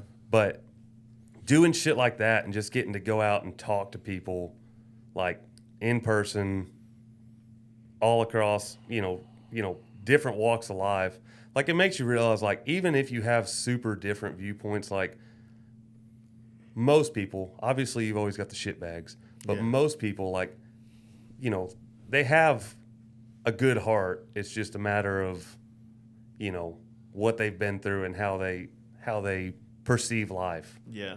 And that was a big thing there, because even though like we got out there and we met some crazy sons of bitches, but like all of them were kind of like, okay, like he's a good dude. He's just fucking wild. Yeah. Like, yeah. We had a guy that picked us up, and I mean, he picked us up in this old truck, and he had a dog named Scruffy, and he brought us in this truck, and I mean, he was beating the shit out of this dog. Like, he kept every time the dog did anything, made a noise, he'd smack the shit out of it. Say, "Shut up, Scruffy." And we were like, damn, dude, like, dog's cool. But then he picked us up, and we were just two homeless dudes, at the point. But he brought us back, and he had a single wide trailer with a hole cut in the floor with like a cast iron pot that he cooked on in the middle of this fucking trailer. Like a fire Yeah. below just Yeah. coming out. He had a big ass hole cut in the middle of the floor, and he had these chains with this big pot, and he would cook, like he cooked cabbage that night. And he let us stay in his house, and we got up the next morning, and we were kind of like, and I don't even remember all the weird shit he did, but there was a lot of red flags where we thought. I'm seeing Joe Dirt in my head, Dude. just the whole traveling to the. It was a lot of Joe Dirt. Yeah. And this dude was like the worst character in Joe Dirt times 10. And we got in the back of the house, and like we stayed there. I mean, we did sleep one night there, and he offered to let us stay more. We're like, yeah, we're going to head out, man. Yeah. Like, I think we're going to get out of here.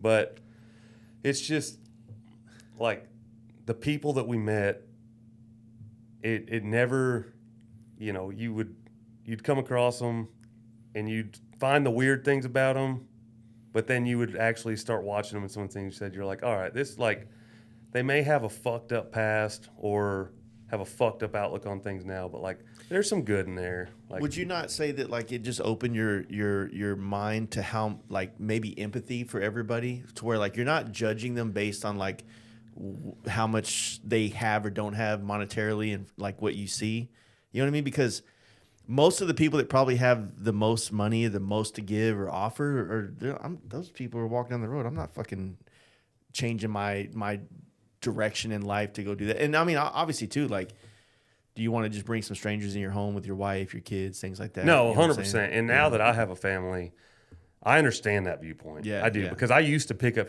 like after that trip, I picked up every hitchhiker I saw. Yeah. Like I never didn't pick up a hitchhiker. And most of the time, It's on my bingo card, dude. I haven't done it yet. So. oh, dude, they were the coolest fucking people. Like, Yeah. if you pick up hitchhikers, you're going to get the best stories. Yeah, or dead. Like, well, Or did. that depends. Yeah. But, like, we went, like, after that, the next year, we went to South by with Cody, the same buddy, and there was these dudes on the side of the road, and we picked them up, and I was in a Honda Accord, two-door. Sick. Yeah. What year? It was 96. Oh, that's a good one. Uh-huh. I had a 2000. It was when they changed the body style, but Yeah. it's still cool. That was a good car. My mom fucking swerved to miss a dead possum and totaled it. Sick. Yeah. Talk about pissing me off. I did all the maintenance on that car. Even the timing belt, that was $600. But yeah, so we like had these guys on the side of the road, and I was like, "Well, get in. Where y'all going?" They were like, "We're going to Red Roof Inn," which was in Round Rock, which was where we were going. We were in downtown Austin, and I was like, "Well, get in. We'll take you back." And he was like, "Man, it's 20 miles north of here." I was like, "Yeah, I know. That's where I live. Like, it's on my way. It's no big deal. I'll take you."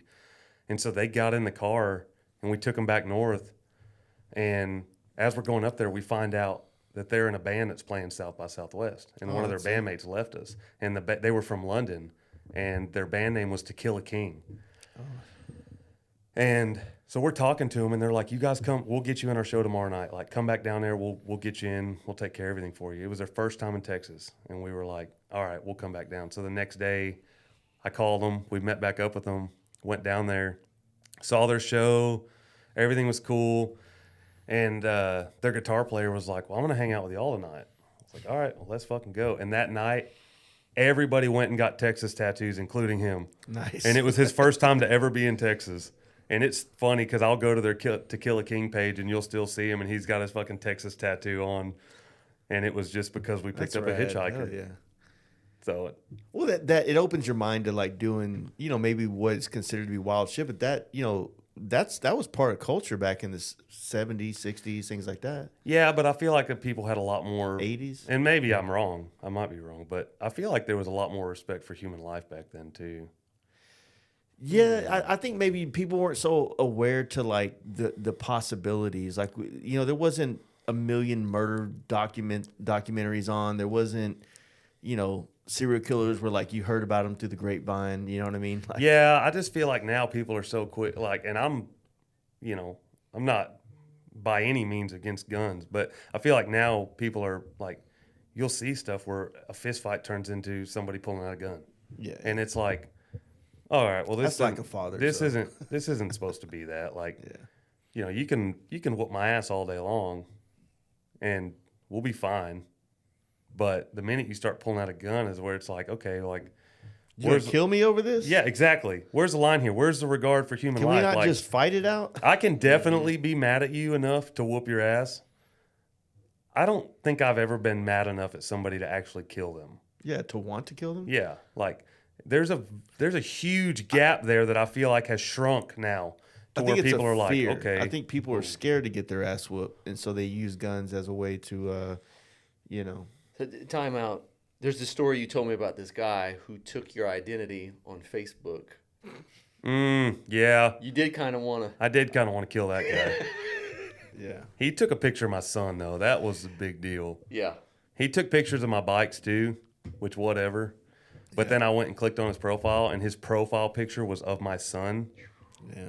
Yeah, you saw red. Yeah, and he was in Pennsylvania, and I was like, In I reach. messaged him and told him, I was like, hey man, I'll probably kill you if I ever come across you. Like, that's crossing the fucking line, dude. Yeah. Like, So, you know, kind of like jumping back into your walkabout. I guess maybe I don't know. Like, I don't know you to the degree of saying like, I mean, there was obviously a reason to do it. You did it. Is there any kind of reflection on the other end of it that like you felt like you, especially now as far removed from it, is like, do you think that it paid some kind of like how did it change you, if that makes sense, or how did it help mold you in a direction? because it made and it did 100%, and it gave me a new perspective that like it really doesn't matter what situation you're in, like shit's gonna work out, like somehow, some way, like it's if you have any sort of grit and will about you, it's gonna work out. Like, Yeah. we met so many people where like, you know, you'd get into a situation where you think, you know, well, I'm never gonna get out, like this is fucked. And then somehow somebody would stop and you'd start talking to him. Like, we had a guy that when we were in West Texas that we were completely out of money. Like, we had nothing. And I mean, my family doesn't have any money. So it wasn't like I had anybody to call, hey, send me some money. Like, it was far from that. And so we were just like, fuck, man. Like, I don't know what we're going to do. And we had a lady stop to ask us if we had water because we were out in West Texas. And we were like, well, yeah, we got some water, you know, and she was like, well, we own the gas station that's 8 miles up from here. She was like, if y'all come by, stop in. Like, okay. We went up there. Well, she gave us a job working there. And we got to work there, make some money. They had like a little cafe, washing dishes, just doing whatever. But we got to stay there. That was one of the breaks we took. And we stayed there for a few days and made some money. And it was just, that was one of the first things where it was like, man, it's going to work out. Like, But isn't that weird, like, just embedding yourself into their culture for a while? Like, I love that about, like, traveling on a bike and you stop in a small town. And I've said this on the podcast before. Like, I'm sitting there with a Monster and some powdered sugar donuts. and I'm watching this small town operate. This gas station is a main source of life for this town. Yeah. Right. And you're just sitting there on the side, you gas up. You're just kind of watching the ebbs and flows of it, right? But if you're working in the cafe, like you kind of get embedded into the culture of it a little bit. Yeah, you get to see everybody that comes through and see the travelers and see the locals, and a lot of the same people would come every day, which being off 10 was kind of wild because that's like the wide open. There's nothing out there. Yeah. But what town was this? It was outside Kent. I don't remember the name of the town. So you hadn't quite gotten past like the 20 merge yet? No. Okay. Yeah. But it's just Damn, that was like y'all the were out of biggest money quick, dude. Well, dude, we started whenever You're still in the same time zone. Dude, whenever we left, I had like 70 something bucks. Oh, and that was part of what my dad would say. He was like, "What the fuck are you gonna do? Like, how dumb are you, kid?" Yeah. But It's kind of like you remember Knocked Up? Remember that movie? Where you know what I'm talking about? Knocked Up, when he like got in an accident as a kid and he got like 11 grand, and it's been like 15 years he's been living on 11 grand. And he's like, I got about $1,200 left. It should last me about 3 more years. yeah, that's what it was. But we, it just every single time, because we ran out of money several times on the way there. But every single time something happened, and we got a little gig or job or whatever, working a gas station, or then we ended up getting there's this guy from Alabama named Michael Golden. He got wind of us, and he was like, I'm a PR guy, like I want to help y'all. Mm-hmm. And we were like, okay, what do you want to do? And he was like, I'm going to call the towns in front of you. You let me know when you're coming into these towns, and I'm going to drum up support for y'all before you ever get there. Mm-hmm. We were like, all right, that's cool. And I'm still friends with him now. And so he would call these towns. And so once we got into like New Mexico, and especially once we got into Arizona, we would roll into towns and everything would be set up for us. Yeah. Like people would be waiting, be like, we're going to take y'all here and here. We're going to introduce y'all to this. We got to go to the state capitol in Arizona for a big, I think it was something with gun rights that they had on the state capitol there. But we went out there for that, and like it just got set up to where we went, people started helping us. Big question here. When they ask him, hey, why are you doing this? Oh, well, big government, blah, blah. And they ask you, like, I don't know, man. I'm just here, dude. I literally, so we went on Fox News twice. Yeah. And it's on YouTube. It's a terrible interview. I'm finding it. Yeah. You just screwed up. Yeah, it's all right. I don't care. But yeah, I was just like, what'd you say when they asked you, like, hey, why are you doing this? Like, I don't know. I was like, he told me, and I agreed with everything he was for. You're impressionable, young. Yeah. Well, and to be fair, well, never mind. We're going to stay out of that. But yeah, like I was all for it, but it's just like, I didn't know what I was doing. Yeah. At the end of the day, for me, it was like, this is an opportunity to do something that not very many fucking people do. And it's an opportunity for me to make it to California, which is somewhere I've always wanted to go. So I was like, this is 2 birds, 1 stone. Like, let's fucking roll. Like, let's go. Just imagine you going like, yeah, well, my dad said I couldn't do it, so look at me now, dude. I'm on TV. You never thought I'd be homeless in California, motherfucker. Oh, man. But no, we made it. We walked. It took like 4.5 months to make it from Austin to Santa Monica. We made it there. And there was a guy that owned, so we started getting on news stations when we made it to Arizona. Like I said, we got on Fox a couple times, and then when we made it to, I don't remember, we were in some town in Arizona, and some news station from San Diego called us. We're going to come pick y'all up, do an interview with y'all, take y'all back, drop you off. Mm-hmm. Like, all right, cool. So they did. We went over there, we did this interview. We get done with it, and the guy that owns the news station's like, I want to take y'all out to eat. Like, I want to talk to y'all some more. So we're like, all right, cool. And so we went out to Outback Steakhouse with this dude. Get a blooming onion? And, oh, shit, you know it. And so we're talking to him, and he's like, so what do y'all want to do when you get there? Like, and like I said, the dude I was walking with, me and him we couldn't have been more different, like, as people. And he was like, oh, I don't know. I want to, see the scenery and read some books. And he did. I mean, I'm not shitting you. When we made it to California, he did nothing but hang out in the coffee shops and read books all day, which that was the last thing I wanted to do. Yeah. But so the guy asked me, he's like, well, what do you want to do?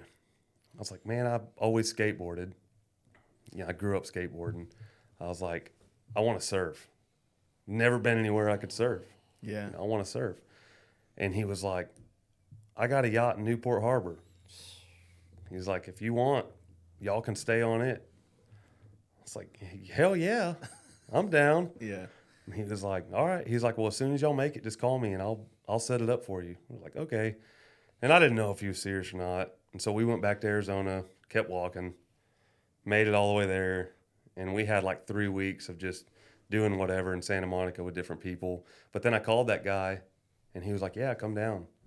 And so we ended up staying on his yacht in Newport for like 2 weeks. And I just did nothing but TK's Frog House was the surf shop there. And I went down there and I started asking to rent stuff. And they could tell immediately I had no idea what the fuck I was talking about. Yeah. Because I didn't. And they were like, where are you from, man? And I told them, I just walked here from Texas. And they were all like, bullshit. No, seriously. And the first, one of the guys goes, let me see your feet. It's like, okay. So I pulled my shoes off and showed him my feet. And from then on, man, the whole time I was there, I did nothing but go up there and I would just hang out and drink with those guys till like noon and then we'd go surfing. Oh, that sounds And cool. it was just, and I have never been back, but I will always have a place in my heart for TK's Frog House. Yeah. That place was awesome. Did you end on good terms with your walking partner? Yeah, we still talk. He actually came to Canton about a year ago. We went up there, and he's a good dude. What's he do now? He is a filmmaker. Oh, that's cool. he Hell is. yeah. Yeah, and he actually filmed the whole thing. Oh, he did? Yeah, and he was supposed to make a movie about it, but I never saw it. Yeah. I'm surprised he was willing to take on a passenger, if you will. Well, he tried. He got several people to join him prior. He was to that. halfway across the country. And at that point, he's like, man, if anybody wants to join me. Yeah, maybe. Yeah. And he kept getting people to join, but they never, they'd make it, 40 miles and be like, I wonder fuck what the this. mindset of I'm super interested, and I just kind of said what I'm interested about it, but like seeing the news stations, all these other people pick it up, like there's some fascination, I think, with like people that have their everyday grind where they see that, and it's some kind of liberation or Yeah, it's some kind of nice like to see people doing something that is that far outside of the norm. And that was what attracted me to it as, a drunk guy at 2:00 in the morning. Yeah. I was like, fuck yeah, this sounds badass. Like, I'm sitting here talking about college and I told my sister's real big on education and, that's great. But like, I told her from the get go, I was like, listen, I don't know what I'm going to end up doing, but I promise you, whatever it is going to have nothing to do with me getting my basics. Yeah. But my dad, like I said, he was always a hustler. He was still hustling when he was 60 years old, 65 years old. That's how he made his living. Never had anything to fall back on. Never had a retirement. Never had anything. And so my sister was always like, Brooks, you're going to end up the same way. Mm-hmm. You're going to end up with nothing to fall back on, no retirement, no anything, because you're too stubborn to go and do something. And I was like, well, that's fine, but I'm not going to college. Yeah, but I mean, I would think that your dad had his family, his kids. Yeah, and he did. And in another way. It's like you just don't want to be a burden. Like, hopefully, like. Yeah, you can take care of at least yourself. Yeah. But Dad's big deal was that every single thing he had, and he owned a fair bit of land out there, was paid for. Mm. And he would always tell my mom that. He's like, yeah, we've got all these people with nice houses, and they're flashy this, flashy that. He was like, all of them are in debt up to their eyeballs, most of them. Mm-hmm. He was like, no, we have a little house that I built out of leftover materials from construction jobs, and we've got our land. Yeah. But he was like, we don't owe anyone anything. Mm-hmm. He said, I can drop dead right now, and you own everything. You got to take care of property taxes. That's it. Everything else is paid for. And so that's what he always told Mom. He was like, that's my retirement. Yeah. Everything I have, I own. And it's true. My mom still owns the land, and it's worth a lot of money now. Yeah. But when Dad bought it, it was $700 an acre, Yeah. and he paid for all of it. Yeah. So, that was his mindset on it. But my sister was just, you need to go to school. You need to go to school. I was like, I ain't fucking going to school. And then she kind of, made it impossible for me to not at least try.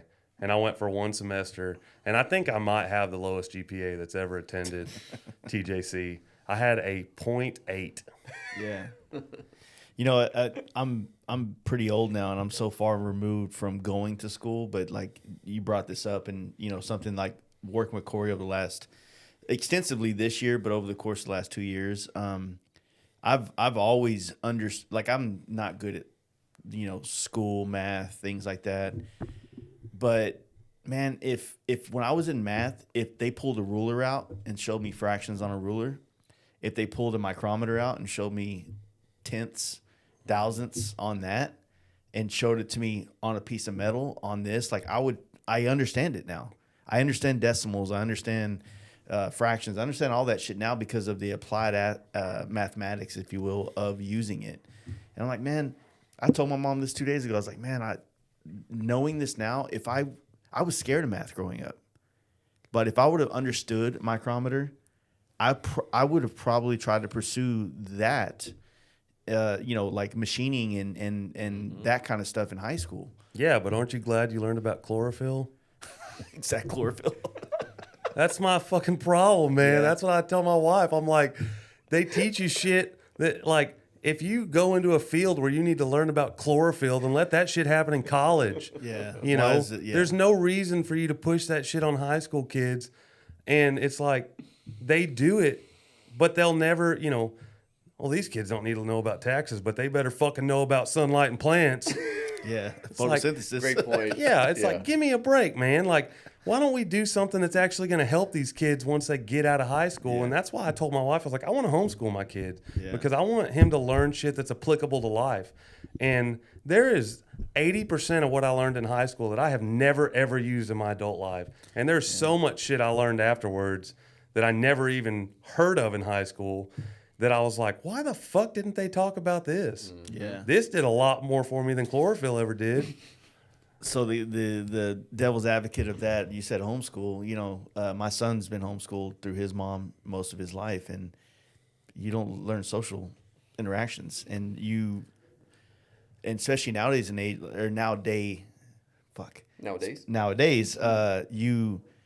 you get kids that can like escape through video games and their online friends, right? And so they don't have these awkward friends groups where they wear the wrong thing to school and all their buddies clown them, and they got to decide to fucking own it or fucking like, oh yeah, I guess I'm being a little too flamboyant right now or a little bit too much. And so there's something with like, there is the aspect of like, one of my favorite movies. Have you ever seen that movie Captain Fantastic? Uh-uh. Oh, you guys would both like it. It's like it's about a father the mother passed away, but he's raising the kids kind of off grid, super educated, and then they have to come back to like society for something, and they're all so smarter than the average kid, but they're like, they don't know what a cheeseburger is, they don't know what a milkshake is, and so there's like a separation between normal society and them, where yeah, they're smarter, they're way more advanced in a lot of ways, but they can't interact with the world the same way. Yeah, there's that, but you can also, I feel like you can offset that, and that's what we've made it, like, that's why I've told Brandy, like, it's so important for me to have him at the shows with me, at the shop with me, like, everywhere I am, pretty much he's there. That is the caveat right there. And I think as long as we can maintain that, then there won't be that, social gap, because it's like, it's not like he is with us all the time, but we also take him out, like I said, to the shows where he's just, walking around trying to hustle parts at Born Free, thinking he's going to buy Rex when we get home. Yeah. And shit like that. And it's like, all right, man, like. Well, you just like, for me, I hate that, like, my son doesn't get I said it to you earlier, like, he doesn't know what it's like to have a group of friends where he's like excited for a sleepover this weekend, because all his friends are on the internet across the country. Dude, when I took my son to New York, I've said this a million times, we're going through Staten Island. One of his best friends lives there from playing video games. Isn't that wild? And he's like, I'm like, hey, we're in Staten Island. Do you want to go see your buddy? He goes, I don't care. I'm like, the fuck? Like, you don't want to see him? It's like, no, why are you making this weird, Dad? I'm like, you know what I mean? So it's like, it's such a disconnect, or not a disconnect, but it's such a foreign idea where me growing up, like, I just, you know, like, sleepovers was like the thing to look forward to on the weekend. Like, dude, he just got Star Fox on, you know, Nintendo 64. That's my weekend.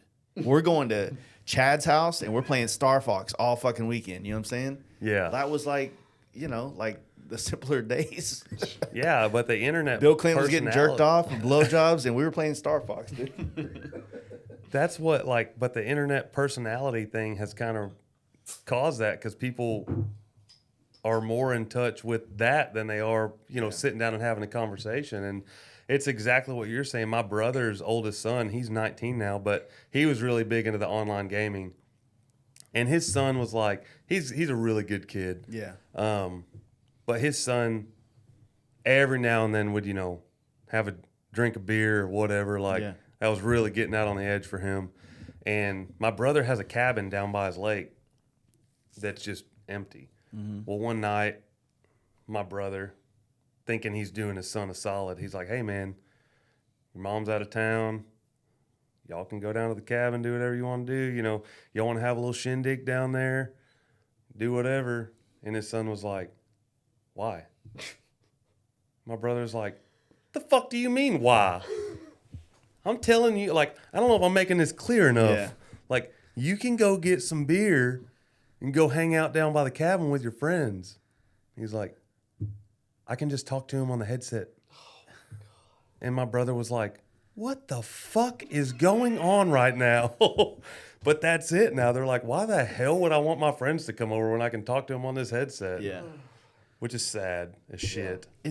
I mean, it's all like, it feels sad, and I don't know if there's like a caveat out of it, right? But like, it's also, it's a new world going into, like, we're going into a new world in a sense of where we don't really know what that means. Like, there is, but you can't not have face-to-face interaction. Yeah, and the deal is we can translate to their world. They can't translate back to this.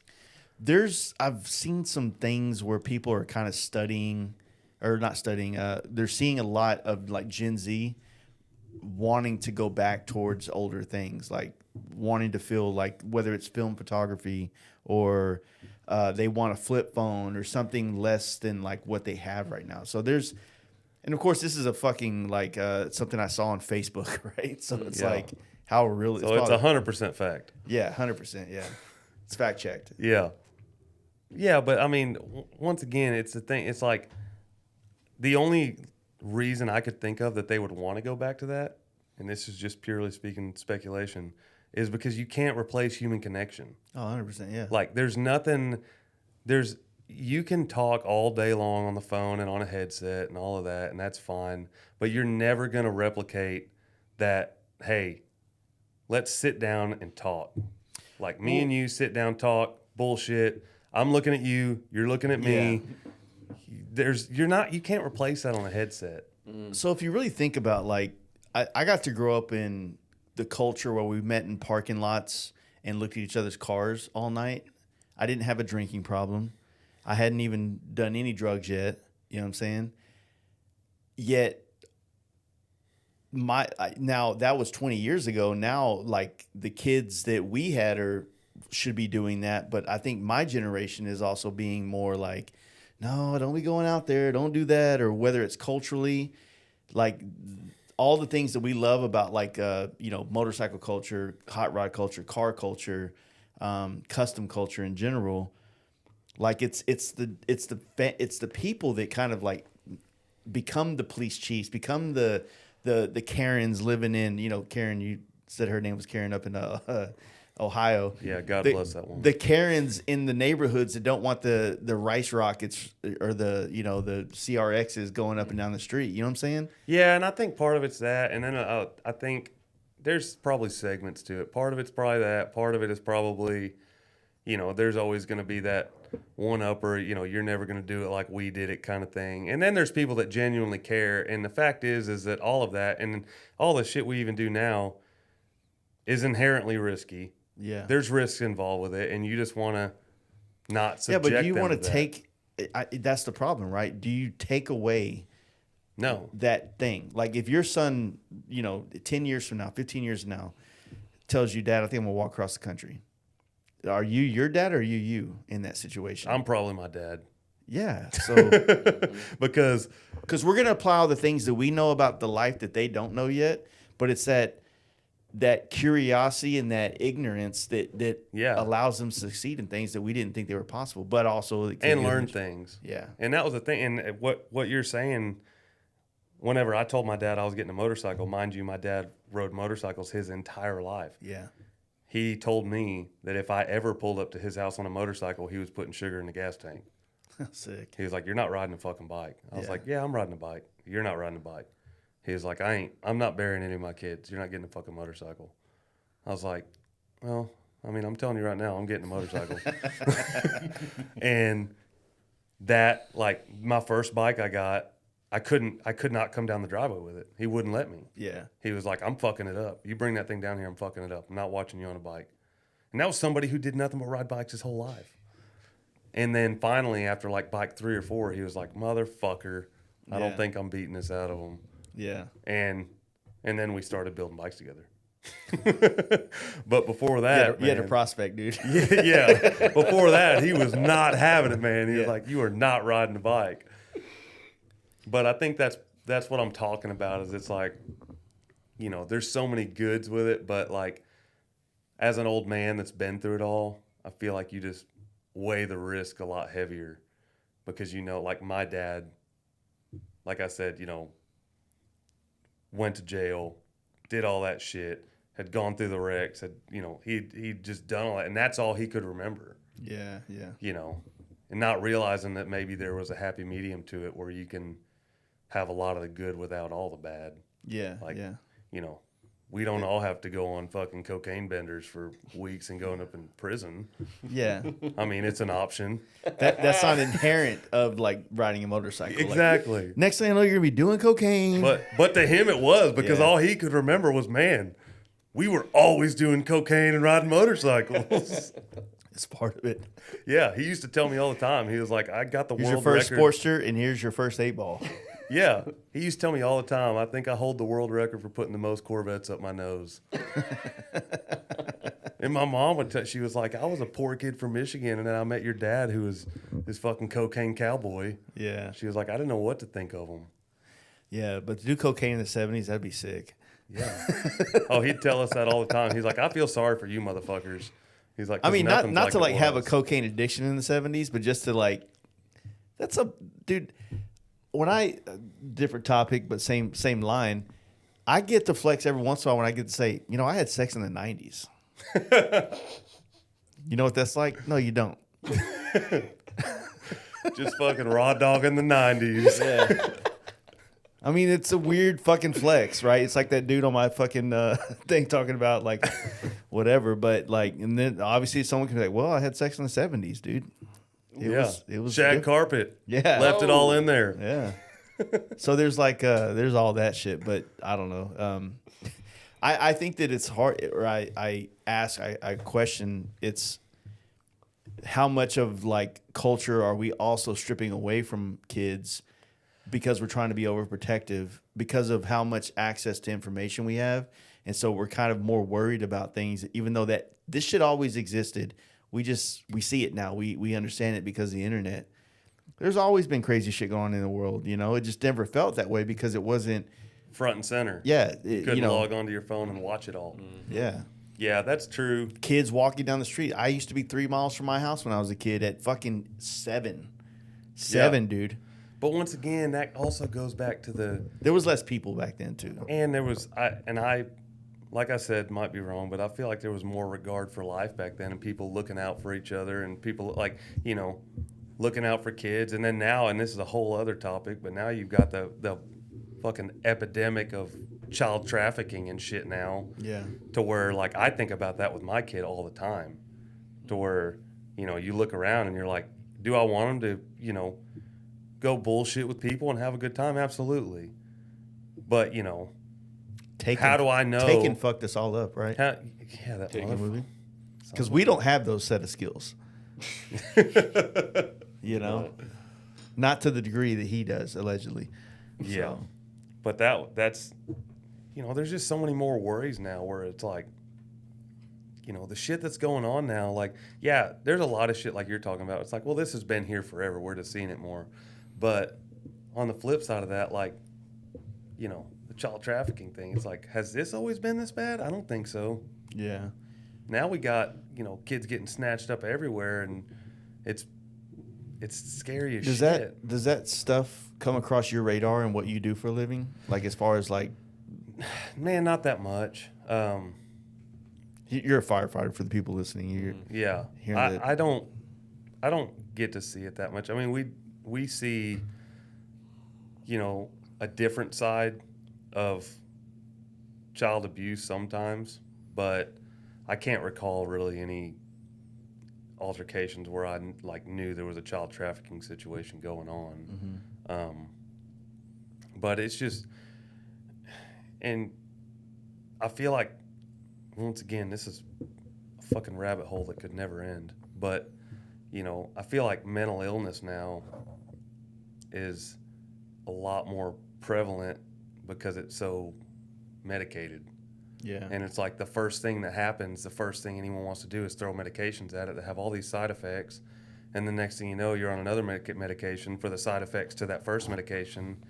And then all of a sudden you got some crazy asshole shooting up a school that's on 6 antidepressants. Yeah, yeah. And it's like, you know, these are, and I don't have any solution. I mean, it's not like I know any answers to it, but it's just things that I look at and I'm like, did we always have this? Like, I don't feel like we did. We definitely didn't, but we also didn't have access to information. So once again, I had a long talk with my mom the other day, and I was like, you know, when I was growing up, the word depression didn't exist. So when I felt depressed or I was in a depressive state, there was no definition. It was just a mood. Yes, Yeah, you're 100%. sad. You're Yeah, sad, it's like, right? I'm sad. You know, like, I didn't wallow in this word, right? Okay. Anxiety is another one that I never, ever, you know, I heard the word, but it didn't become prevalent until maybe the last 7 years of my life, because people around me said, I have anxiety. And then they're like, oh, do you have anxiety right now? Because, like, I'd be having an anxiety attack. And I'm like, is that what that is? I just thought I was fucking freaking out here. You know what I mean? Like, I didn't know, like, I don't want to be trapped or like, maybe defining a feeling by a word that other people have makes you feel like you can, like, maybe just wallow in it. You know, like, That's you know, what I was about to say. So I feel like it's and this is going to come off really bad and probably pissing people off, but the term depression, and I'm not saying that depression isn't a real thing, but I feel like it's such an easy way to cop out. Yeah. And be like, instead of trying to solve any of your problems, or just realize that sometimes humans are fucking sad, Yeah. you know, that's part of life. It's, well, I'm depressed and there is just nothing I can do about it. And you just throw your hands up. Well, I'm Yeah. depressed. It's like, no, man, like, everybody has shit that happens. Like, you can get, and I'm not saying that depression is not a clinical thing, but it's like, I feel like so many people at the first sign of, you know, trial in life, they label it depression so that they can completely absolve themselves of any responsibility. Exactly. And say, there's nothing I can do about this. This is a medical problem, and there's absolutely nothing I can do to solve this. And that's never the case. Yeah, 100%. You know, you can always do shit to better your position. Well, And- it's a lot of self-awareness is the one thing that I think most people need to focus on the most is, okay, if I feel depressed, all right, it's my responsibility now that I understand that I'm in this state to find ways out of it. Yeah, to help yourself. Don't do things that keep me in this state. If it's a group of people that when you're around puts you in that state, unfortunately now you need to separate yourself from those people and maybe change your social circles. The things you consume, the things that you put in your body, the things you listen to, the music, like, Yeah, it has a Every huge once in a while, like effect on I you. just want to I want to get into my sad boy state with some good fucking, nutshell, Yeah. Alice in Chains. Yeah, get But- that heartstrings going. That's not a first date song. You know what I'm saying? It's not. It's something that I think a lot of us, especially if we had any teenage years in the '90s, probably like, we never did any wartime, but fuck, Rooster fucking sings that Yeah. thing for us, doesn't it? Hell yeah, it does. And that's the thing, man, is I feel like that's what I'm getting back to with it, that everything's labeled now.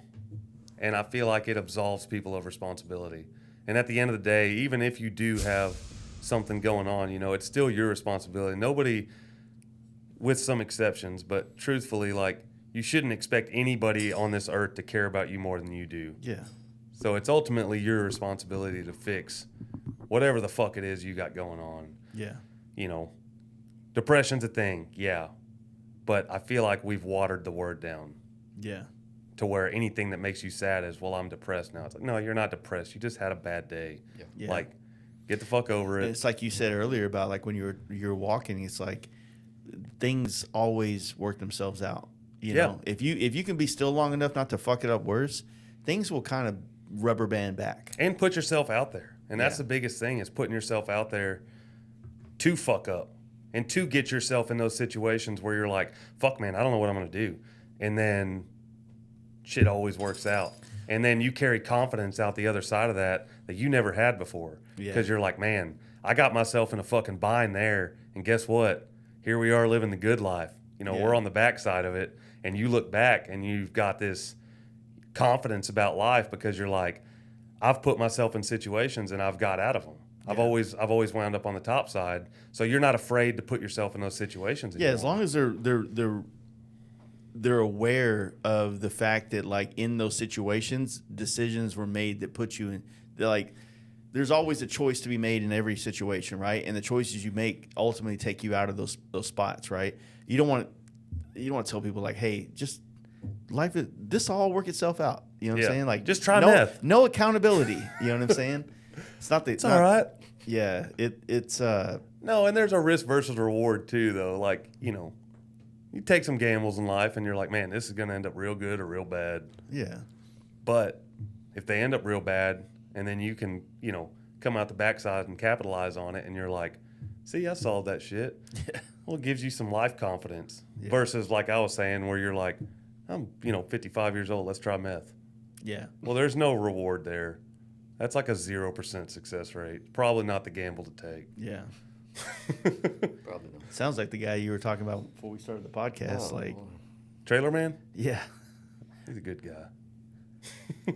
No, that particular address, your guy with the chair, the the that's shit in what the you're chair. talking about. Fuck that guy. Yeah. No chance.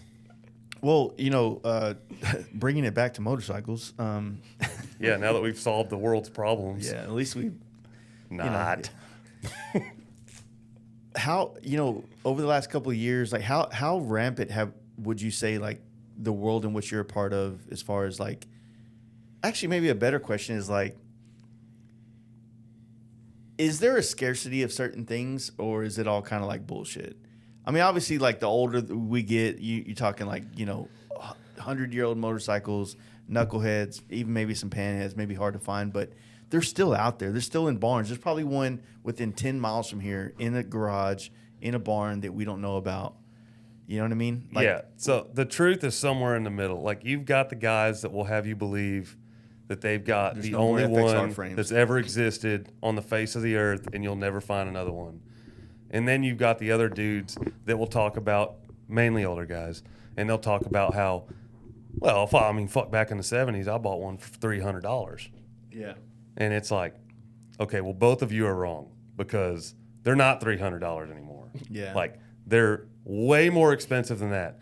But on the other side, it's like, I've found, like, and I listened to all those stories, and I had so many things that were bucket list items of mine that I was like, I'll never find that. I'll never, ever find that. And then just shit pops up, and you'll get random ass phone calls. Mm-hmm. And, like, I never thought I'd be able to get a Knucklehead ever. And I got my Knucklehead through a phone call from a dude in Oklahoma City that got wind of a Knucklehead in Longview that was coming up for sale. And it was 10 o'clock at night, and I got my ass right out of bed and drove to Longview. What is the concept of having a knucklehead? Like, what does that mean to you? Does that make sense? It was just, you know, we all set those goals, and if they're not hard to attain, then what are they? Yeah. You know, what's the point of a goal if it's something that you can go out and, you know, do before 10 a.m. and not think twice about it? That's a chore. Yeah, it's nothing. And so, you know, my first Harley was an 81 Shovelhead, and it was my dad's. And, you know, forever, I mean, I even had a shirt that said all I ever wanted was a panhead. And that was like, in my mind at that point in time, that was my end-all be-all. Mm-hmm. It's like, you know, if somehow one day I could just get my fucking hands on a panhead, like, that's going to make me so happy. Like, that's going to be it. And then I got my first panhead from a dude in Daytona, delivered it to Canton. It's a whole fucking other story, but I got my first panhead. And so then it went to Knucklehead, which was like unobtainium. Yeah. You know, I was like, I'm never going to be able to afford this shit, you know, $30,000 for a fucking engine. Yeah. And then I got that call, and I was like, well, I'll ride out there and look at it. And it's it ended up being a guy I knew really well from the swap meets that had passed away, and it was his old bike. Mm-hmm. And I went out there, I looked at it, and I remember this story. Yeah. So the guy that ended up with it was like, man, I'll make you a hell of a deal. He had like 7 bikes in there. He's like, I'll make you a hell of a deal if you'll buy everything. And I was like, man, I can't afford to buy everything. Was this the one where the kid? Yeah. Yeah. Yeah. So this dude was always at the local swap meets. Old man, super good dude, was never anything but good to me. And he always told me that he was going to leave this 39 Knucklehead to his son, which I knew his son, but I never really had that much to do with him. Well, this guy passes away, and I didn't know anything about it at the time, but all of his shit slowly starts popping up for sale. So I call his son, and I'm like, hey, man, are you selling off all your dad's shit? Like, what's the deal here? And he was like, no, my mom, his stepmom, he was like, as soon as dad died, she shacked up with somebody else and gave him all the bikes. He was like, so they're all titled in his name. There's nothing I can do about it. I was like, fuck, that sucks. Well, so it was a 39 Knucklehead. Anyways, I get a phone call from a dude in Oklahoma City, and he's like, hey, I just got wind of a 39 Knucklehead that just popped up for sale in Longview. And immediately I'm like, there's not 2 39 Knuckleheads in Longview. Like, that's got to be the same bike. So I was like, all right, give me a phone number. So he gives me a phone number. I drive out there. I look at the bike. It's the bike. Are we talking like original Knuckleheads or a chopper? This was a chopper. Yeah, it was definitely a chopper. But matching belly numbers, you know, it's a $25,000, $30,000 engine by itself. And so I get out there and I'm looking over the bike and I'm like, well, what do you want for it? And he tells me 15 grand. And I'm like, I'll take it. I was like, I'll be back tomorrow morning with the trailer and cash. I'll buy it. And he's like, well, I'll make you a hell of a deal on everything. I'm like, listen, dude, I can't afford everything. You know, because there was several other panheads, all kinds of shit in there. And so I get back and I call his son, because I felt bad for his son getting dealt the card he did, and he was supposed to have that bike. So I called his son and I was like, hey, man, I found your dad's Knucklehead. He was like, where? I was like, it's for sale in Longview right now. And his son didn't have any money to buy it. And I was like, you know, they want 15 grand for it. I said, to be honest, I said, either I'm going to buy it or it's going to go to Japan. You know, I said, because that's where these are all going. I said, he's putting it on eBay tomorrow. I said, and it's going to end up in Japan, and you'll never, ever see it again. I said, I'll buy it. I said, I'll bring it back here. You know, I said, and then if you ever get the money, you can buy it back from me, because it was your dad's bike. I've got my dad's last bike, so I know what that means. And I was like, you know, I'm never going to sell this bike. I'll keep it forever unless you come up with the money and you want to buy it. And he was like, all right, I really appreciate that, man. So I go back out there and I'm talking to the dude, and he's like, he just keeps on. He's like, man, I'll make you a hell of a deal if you'll buy everything. And I'm like, what? What's a hell of a deal? And he's like, $50,000 and you can take everything. And there was, multiple pan heads in there, like a bunch of other shit. And I was like, fuck. All right, I'm buying everything. And so we made the deal on that. I called Brandy, don't buy any groceries because we're broke.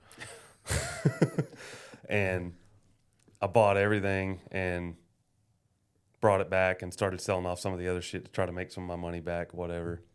And I ended up selling off all that other stuff, and I got to keep my Knucklehead. And that's the only way I got that. But I never would have been able to I never thought, I would have ended up in that situation, to have that opportunity and to go over there. And and on top of it all, it was from an old man that, I had known for years and had bought tons of parts off of. Mm-hmm. And it's still sitting in my shop. And You still own this Knucklehead? Mm-hmm. Yeah, How long ago was this? 6-7 years ago. So the son never came up with money to go get his dad's old bike? Jace knows this story. So I told the son, I said, listen, you can buy it back from me at any time. This is what I paid for it. Well, we rebuilt the engine, blah, blah. I ended up with somewhere around $18,000 in it, something like that is what, I put into it after I bought the bike. So it's sitting in there. Well, a few years goes by, and his son calls me, and he's like, hey, man, are you at the shop today? Yeah. I'm going to ride over there. I got a bike I want you to look at. Okay, what is it? It's a 04 Electric Glide. It's like, okay, why do you want me to look at this bike? Well, it's a super clean bike, Just wanted to see if you were interested in it. I was like, no, man, I don't really deal with twin cams and shit. Like, I'm good. I'm sure it's a nice bike. And he was like, well, I mean, you told me I could get my dad's bike back. I was going to trade you for it. I was like, dude, I told you could give me my money back and then you could get the bike back. I was like, you can't, that's a $4,000 to $5,000 bike. Like, you can't bring that over here and trade me that for the Knucklehead that I've, got 18 grand in now. Like, that wasn't the deal. And he just went off on me. And he was like, you fucking told me I could get my dad's bike back. I was like, yeah, but you got to give me the money back. I'm like, I can't just gift you the Knucklehead. I paid for it. He didn't give it to me. I came out of pocket for it. And so, and I felt bad, but I was like, I don't have to sell the thing back to you. I just was doing it because I've got my dad's last bike and I know what that means. I'm like, but this is, you're kind of treating me like your bitch right now. Mm-hmm. Whenever I had no desire to sell the bike to anybody, but you were the only exception because it was your dad's motorcycle. Yeah. So me and him got sideways, but I just told him, I was like, all right, you know what? Fuck off, dude. I tried to make the deal to where you get it back, and then you're going to come at me with this bullshit. Yeah. Trying to trade me a 04 twin cam, an 88-inch twin cam for this Knucklehead. I'm like, I don't know what to do with that. Needs a cam chain tensioner. Yeah, for sure. Yeah. Something that I would have fucking rode in a pond. Yeah. This is maybe a good question. Like, do you have a desire to have a panhead or any of those older bikes? Like, as far as Yeah. What's your take on it? I've had one. I mean, That yeah, you had the 48 panhead. yeah. And that kind of scratched my itch.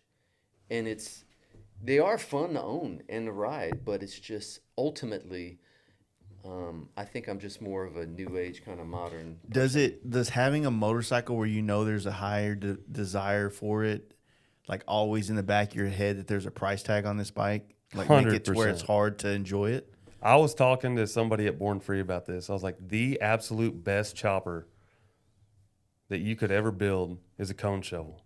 Mm-hmm. Because you can beat the piss out of them. You're not sitting there thinking about your, $10,000 engine cases that you can't replace. Parts are still out there. The cone shovel is like, it's old enough to where it's still your old tractor engine. It's got so many similarities, but you're not stuck in that price range where everything that breaks on this bike is $1,000. Well, I mean, like you said, they ramped up production so much in that era, and then you have options like STD and Delcron. I think it had some for a while, right? Yeah. So it's like, and you can just beat the piss out of them. And if something breaks, it's like, all right, let me go rummage through these totes at a swap meet, and I'll find something for probably around $50, depending on what part you need, versus a Knucklehead where it's like, okay, yeah, the right side case is $8,000. Yeah, you go bust something on a Knucklehead, and it's like, oh, there goes your fucking 401k. Yeah. They're not even fun to, like, the few times that I rode mine, it was just kind of pointless. Well, what's your intention with that Knucklehead then? Nothing. Just hold on, let it appreciate and value even more. And I don't know, man. I always wanted it, and it was kind of a benchmark for me. And then I got it, and then I realized that it's not fun to ride because all you're doing is thinking about if something breaks, it costs this much money. And then I was like, yeah, well, that's kind of what I wonder about, with say the Knucklehead stuff, like all that old JW or JD stuff, Yeah. like So that stuff is surprisingly, with some exceptions, like a lot of the stuff prior to 36 is actually cheaper. for real. Yeah, and which is the opposite of Harley, because typically Harley, the older it goes, the more expensive it gets. But you get back into like the VL stuff, the early 30s, stuff like that. Like a lot of that stuff is actually cheaper. And a lot of that stuff was total oil loss systems, so they're a lot less, rideable on today's roads, shit like that. So I think a lot of that contributes to it. But for example, I've got a 34 VLD that I've had it for like 5 years. If that were a 36 or 37 Knucklehead case, it'd be $7,000, $8,000, $9,000. And I've had that thing on eBay for 2 years for $400. Yeah. And it's got perfect VIN numbers. no demand. Nothing wrong with the case. Nobody wants it. Yeah. Yeah. It's in that weird range. And it's kind of, I tell everyone the same thing with frames with generator shovels, because they're in that weird range where they're still electric start frames, but they're not VIN numbers, so they're not titled. Yeah. So that's it's not the drop seat frame. Exactly. 65 to 69. Yeah. The drop seat ran But no through VIN. 58 to 64. That's right. So 65 to 69 are those weird frames where it's like, yeah, they're technically older, but they don't have a VIN number, so they don't have a title, but they're not drop seat and they're not rigid, so they don't have that old value. They're just kind of that mutt that's stuck in the middle, Like where a it's 305, baby. yeah, they just bring less money. You can't. It's hard to, unless you find someone that's restoring that bike. It's just kind of hard to get anybody to want those things. Yeah. Not that you can't get rid of them, you just don't get good money for them. I don't know. Obviously when I started dabbling my toes into this water, right? All the modern dudes what's next? A panhead and knucklehead? And I'm like, I really don't have a desire. Like, I appreciate them and I think they're sick. I mean, a generator shovel would be sick, but I don't know. It's not the motor that I'm so in love with. It's the experience of the way the bike is set up, right? Yeah. But I've always said, look, man, I feel like if something in my life happens, the universe, if you will, puts a panhead in my hands, or probably never, but a knucklehead, then I need to assess that situation and see what it is, because I'm a gift guy. Like when someone gives me something, you give me this 30 years from now, watch on the YouTube. Yeah, I don't remember. I think it was Easy Rider Cycles that gave me this thing back in the day. You know what I mean? Like I'm a hoarder of trinkets and gifts and things like that. So I don't know, man. I just don't. I'm not seeking. I'm not looking at a panhead every day going, this is going to give me the street cred I want. You know what I mean? Yeah. But also not to discredit it at all, because if I was building a bike and the idea was to build a panhead and a S&S panhead came available, I don't give a fuck if it's a S&S or original Harley. Yeah. Personally. And they're there's both sides of that. And I've always been more on the OEM side, but that's just because 90% of my obsession personally with this stuff is the history of it. Yeah, yeah. And it's I love, Jim is a wealth of knowledge when it comes to hill climbers, because New York was really big into that stuff.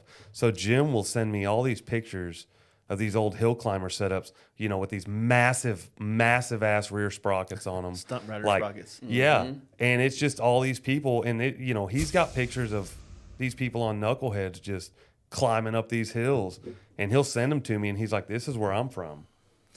And it's just cool as shit. And so all that history that goes into it. And so to me, that's the only reason. And I've got nothing against, like, I've had a few S&S panheads and they're great. They're fun.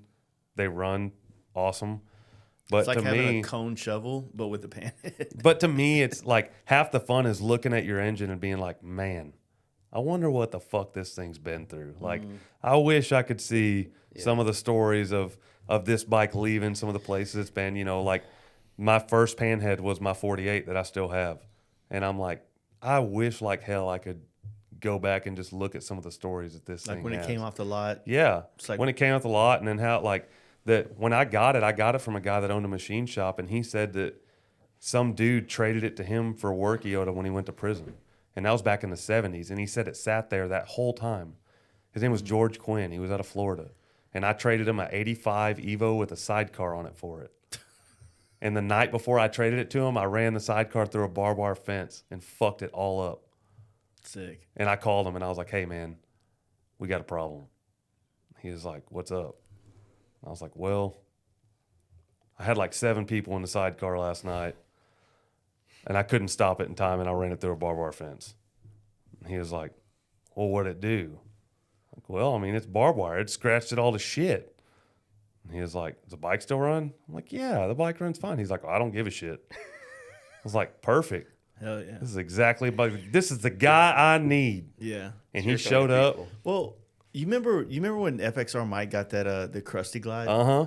That was probably my first taste of being friends with somebody that had such a shitty looking bike that was cool as fuck. Yeah. I've got his And- twin. He's got the twin. You got the twin? Yeah, I've got the Okay. 87. It's like this very, very similar condition. But I remember the last giddy up, he brought that down with the sidecar, and it was literally the entire giddy up was just literally FXR Mike doing laps at the campground with people in the fucking sidecar. Yeah. And I also rode in the sidecar, which was my first time ever being in a sidecar. It was pretty sketchy, dude. When he puts it up on fucking Uh-huh. takes the wheels off. But They're on leaf springs, man. They bounce like a sumbitch.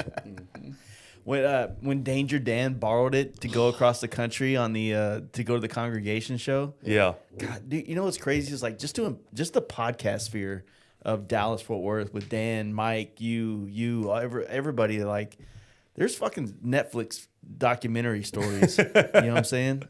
Yeah. Yeah, I've got a 73 shovel with a sidecar. Oh, please tell the story of how that bike was advertised and what year it was supposed to be. This is fantastic. It got put on Craigslist as a 49 Harley with a sidecar. 49. Yeah. And I was like, It's a shovel, mind you. holy shit. Yeah, it's a 73 shovelhead, allegedly. And so I messaged the lady and I'm like, hey, and it was either $5,000 or $6,000. I don't remember. One of the two.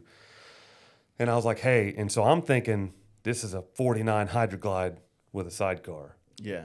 And I'm like, this is a big money bike. Like, this is going to be good. Yeah. And so I'm like, hey, send me pictures. Okay.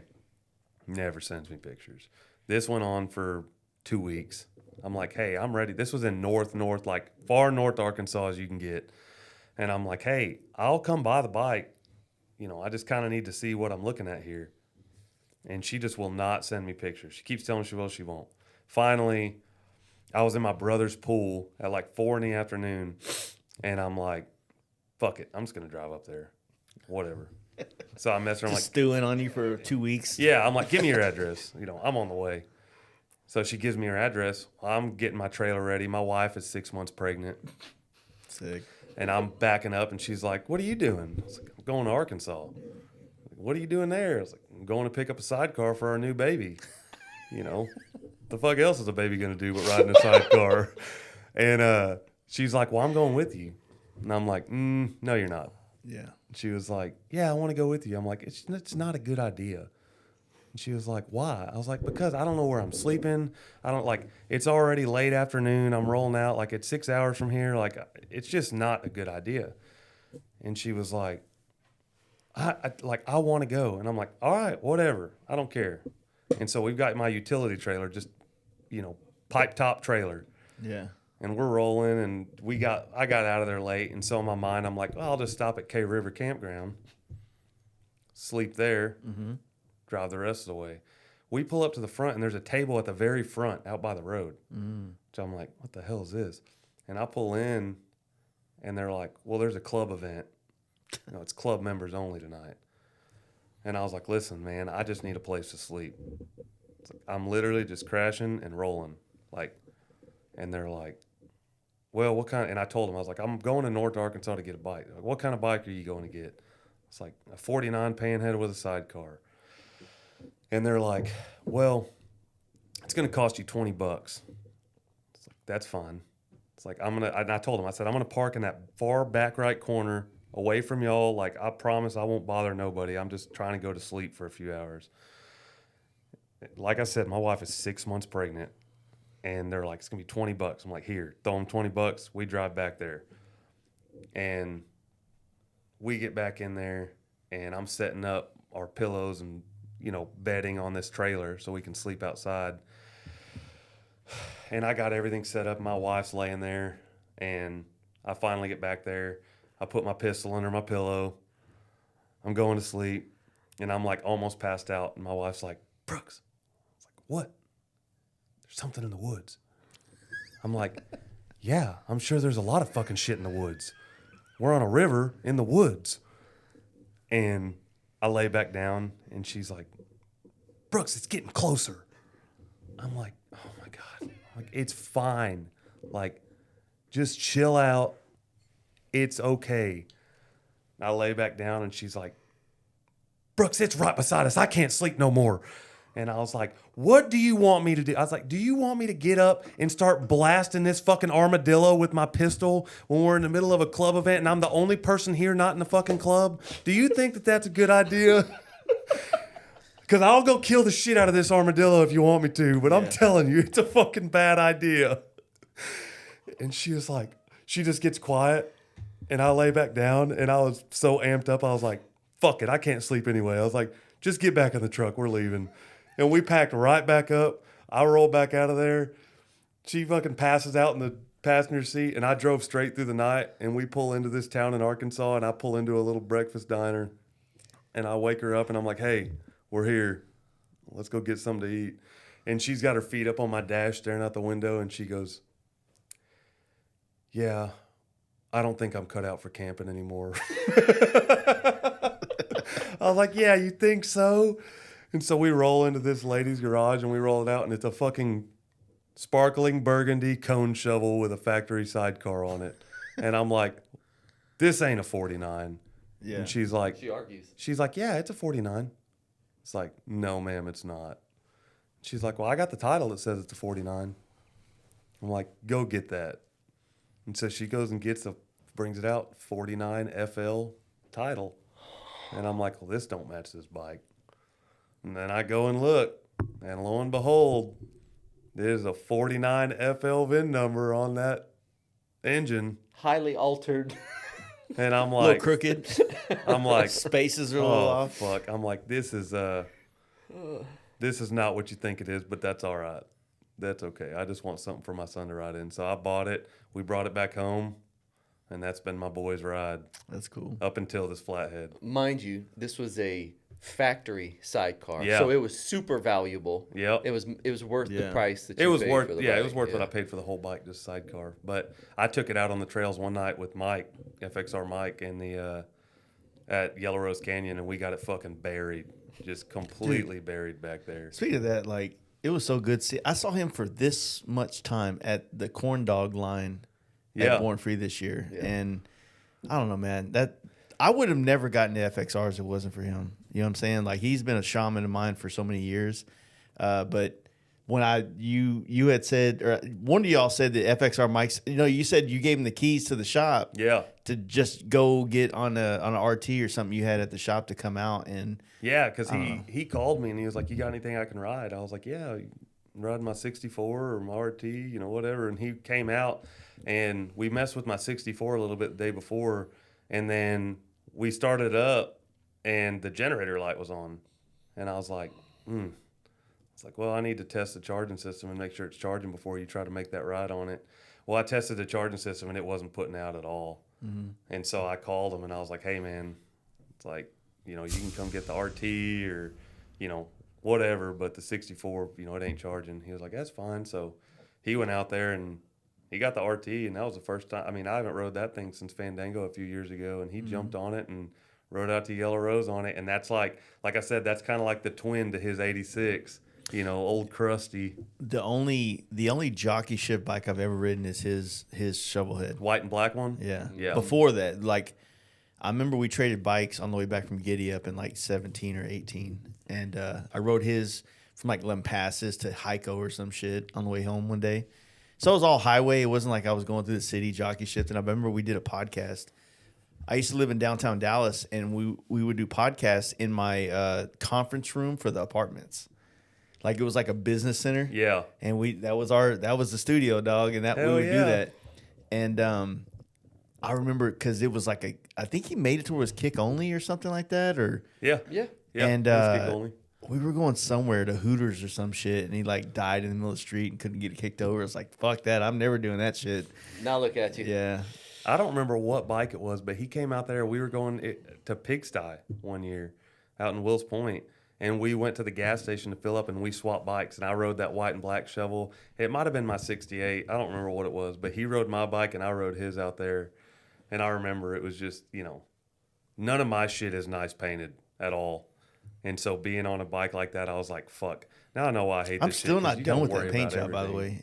He was supposed to bring it back so I could pinstripe the flames. It's still, we're going on 7 years now where it's still just birch white and black flames. And Pigsty is not the place to bring a nice painted bike. As I Corey. learned that, yeah. Yeah. Pigsty. You went out to that. I think you were telling me, I went out and hung out with these East Texas dudes. Oh, man. That was my eye-opening experience about East Texas boys. And How much different is that from Cajun culture? Well, I wasn't into Harleys when I was, growing up in South Louisiana. But no, as far as the culture, the people like to drink.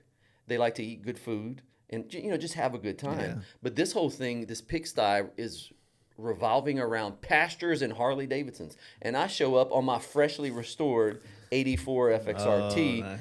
And Brooks is like, hey, Corey, we're about to go ride in this pasture. I'm like, well, cool. I'm going to ride on my bike. He's like, yeah, I don't think you should do that. We did our goat weed races every year. So he had a back pasture that was, waist high goat weeds, the whole fucking thing. Mm-hmm. And that was the whole kicker of it all, was it was dangerous as shit because you couldn't see what was under the weeds or where you were going or anything. And we're all going back there for our annual goat weed run. And fuck, I forgot what I was going. Well, we're going in the pasture. Yeah, I was going to take my 84. That's what, yeah. And you're like, nah, I got this Shovelhead you could ride instead. Yeah, I had an 84 shovel out there, and we're going back. 84 shovel, which is rare. Exactly. Yeah. He had the 84 Evo. I had my 84 shovel. Yeah. And his FXRT was fucking mint. And he's like, all right, I'll follow y'all back there. I'm like, no way, dude. And he's like, yeah, I'll follow you back there. I'm like, no, ride my bike. And he was like, no, I'm good. I'll ride my bike back there. I'm like, you don't want to do that. And he's like, I mean, it's fine. I'm like, no, Corey, it's really not. Trust me. Just ride my fucking motorcycle back there. And he's like, all right, whatever. And he gets on the bike, and we go back there. And there was this, you went into a trail that was solid trees, and it was a sand pit. And then you popped out on the backside of this trail, and it was a wide open pasture with nothing but just waist-high goat weeds. And we would just drag race across the pasture to the goat weeds, just one after another. And as soon as we got back there, Corey looks at me. He's like, I would never have brought my bike back here. I'm like, I told you. Dude, I just feel like the type of fun that Brooks and his people are having on Harleys is what they were made for in the first place. These bikes were made for good times like they're having. Yeah. Not worrying about, oh, God, I might scratch or drop my bike. Who cares? Dude, that's all of it. I mean, that's Born Free this past weekend that we were at. It's you shine it up and you get it there. But then when you get it there, you know what, Yeah. man? I just want to fucking ride it. And I'm drunk as shit. And if this thing kicks over, it's going down something. Yeah, and you that's know? the problem with the flatheads is it's always going to kick over. Yeah. I don't know, But man. like that evening eventually turned into. See, Brooks also has. He's big into motorcycles, but he also has a collection of strange vehicles. I'm a long vehicle connoisseur. One of which is a freaking full-size school bus. 44 passenger. So that, with all benches removed. There's no seats in it other than the driver. Yeah. And basically, so that evening ended up, there's probably 20 You of just us. stand in the back and just Yeah, try Just to- fucking hold on yeah. for dear life, Hold on man. for dear life. And we're riding through the same field and more, and we get a school bus high-centered on some kind of levee or something. It was a pond berm. I was trying Yeah. to jump the side of this pond berm with everybody in there, and that sumbitch it went over the edge and just dug in, and I couldn't even open the swinging doors on Yeah. the side because it was so dug in the dirt.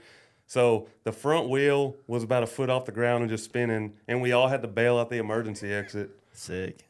Yeah, it's this is the kind of stories that I would hear hanging out with like these Texas boys, like There you go. Big Will Cody, Chance, Dirty Larry, and Jacob. It's like the things they did in high school, I would have felonies for.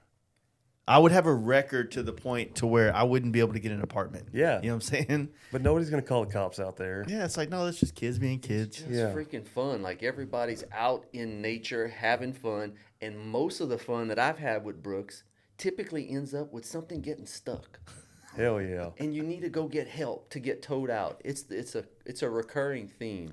There was a story But where it's fun. apparently Cody B stole a bus from the school district, and they went and just terrorized the town in the school bus, and then left it somewhere, and nobody ever got in trouble for it. Like that shit, that doesn't you're happen going in the off to city, prison. dude. Like Yeah. suburbs, no, dude. No, There's it's on the news. yeah, dude. Like these gang bangers. like They're wow. just built different out there, man. It's a different kind of fun. I Well, I think just the- drove that school bus a few days ago. Still good. Yeah. Solid. She's ready for the next one. So long vehicle connoisseur. Like what's up? What else is in the arsenal? Oh, I've got a limousine that I bought. Oh shit. don't go too deep. Yeah.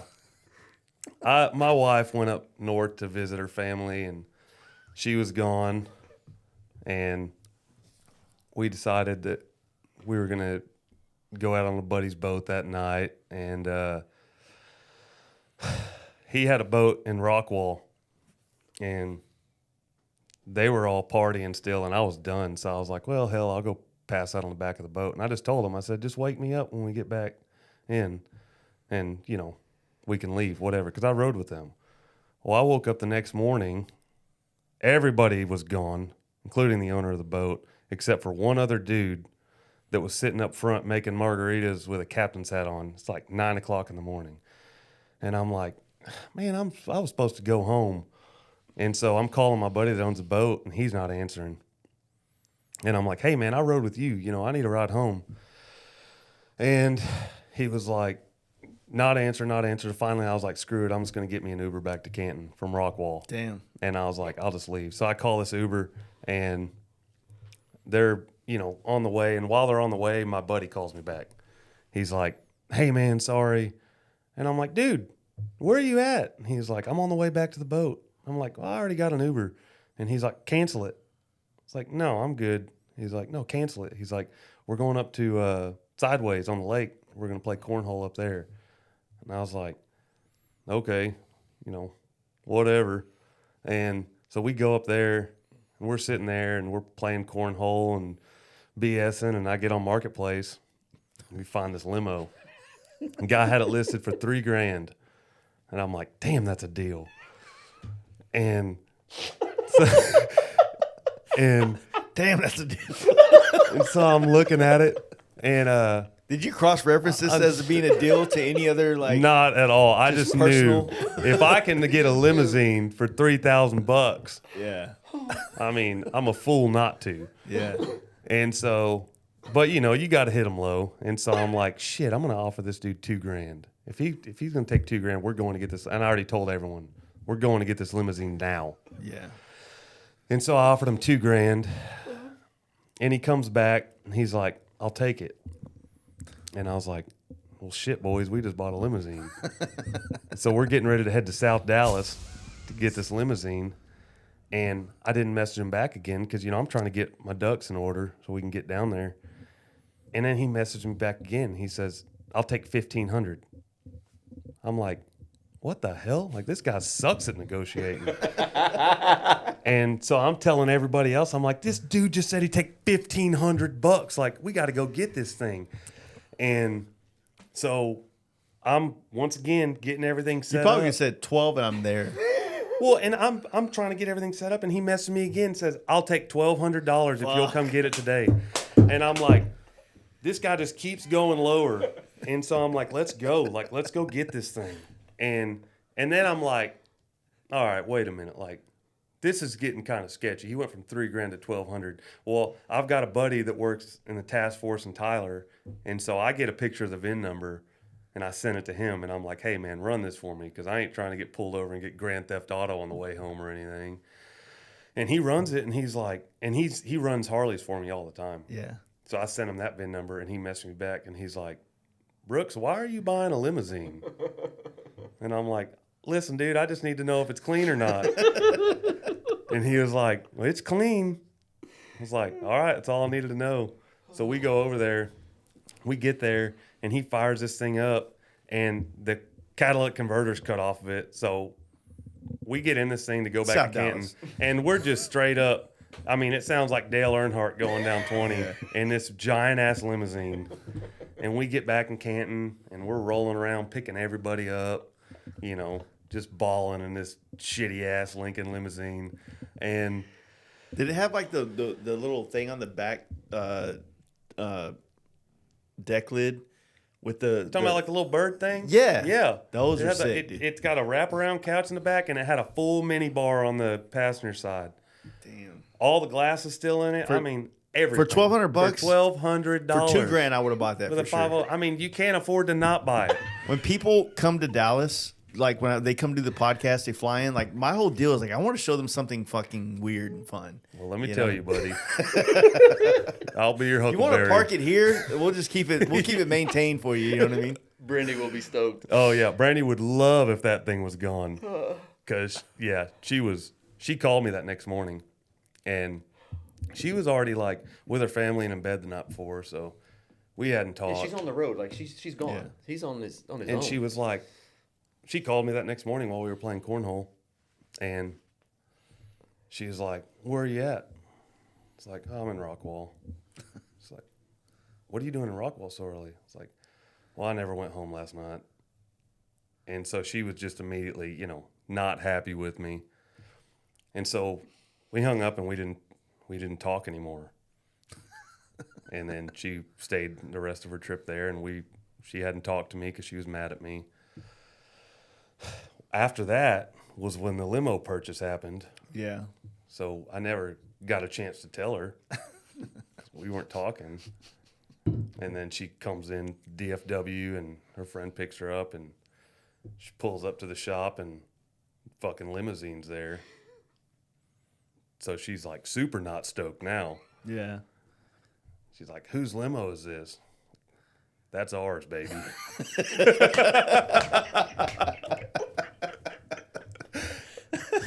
And so to this day, she has never been in that limo, and she fucking hates it.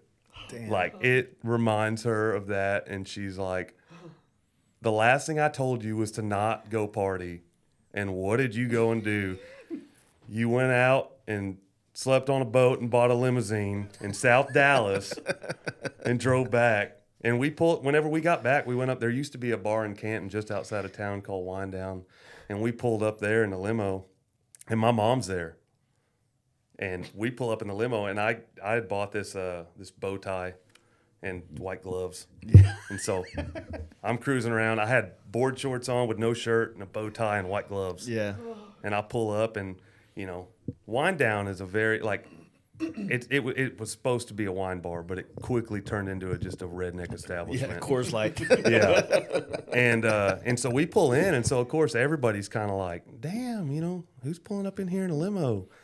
And then It's out with no shirt on. yeah, and then I got the window down, and I'm playing Many Men, 50 Cent, Yeah. loud as I can, and I pull in there, and my mom's like, "That's my son." Get out of that thing, and we're all having a good time, and one of the local cops was there, and I sit down over there with him, and I genuinely was misunderstood on this. I thought like when you bought a new vehicle, you had a X amount of time to transfer insurance on it. I thought. Yeah. And so we Mind you, you've bought hundreds of motorcycles by this point. Go and ahead, Brooks, apparently continue. rode all of them illegally.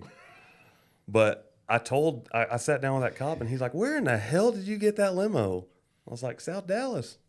And he just looks at me immediately, and I'm like, "I already had Detective Humber run it. It's clean. We're Yeah. good." He was like, "All right." I was like, "You got like 2 weeks to get insurance, right?" And he was like, "No." It's like, And he's looking at me, and he goes, "You don't have insurance on that thing, do you?" It's like, "Not at the moment." And he's like, "Yeah." He's like, "You should go ahead and take that thing home tonight, Brooks." But that's it. I mean, we never really used it for anything other than picking up people and riding around. And it's been at my brother's house forever. And he bought a school bus too. And not a short bus? So he has two. He's got two as well. Like I said, long vehicle connoisseur, man. Yeah. You can have so much fun in them. They are fun. They are. Well, there's an aspect that, adjacent to him buying that lawnmower, it just brings people together. Like, oh, that looks like fun. Like, I want to find something cool like that. Yeah, and where else do you have one vehicle that you can put 40 people in? I mean, I'm just saying, like, that would be a great Uber thing. Super dangerous too, though. For real. Oh Is yeah. there holes in the floor or something? Well, no, but I mean, like one night we were going around the shop in it, and Does it have a sunroof? That's all I care about. oh, it's got a broken emergency exit, so same thing. Yeah, it's a big hole in the roof, Yeah. but like you hit the brakes in that thing, and everybody just goes flying. It's like It's really good? It's like a Deadpool movie. There's people floating and shit. Oh, shit. It's terrible. So it is extremely dangerous. Yeah. Like if you like, we had a few nights where we'd load people in it, and we would go driving around my shop, and then just lock up the brakes. And I mean, everybody. I mean, you would just have people sliding up into the front, falling down the stairwell, door opening, like. It's just dangerous as shit, but it is a blast. And Yeah. another thing about school buses is they're extremely cheap Yeah. because nobody wants to store a fucking school bus. Yeah. Yeah. Like people that live in neighborhoods, like how are you going to store a school bus? It seems like you get the junk from the city. Yeah, hell yeah. So it's funny the school bus that we have right now.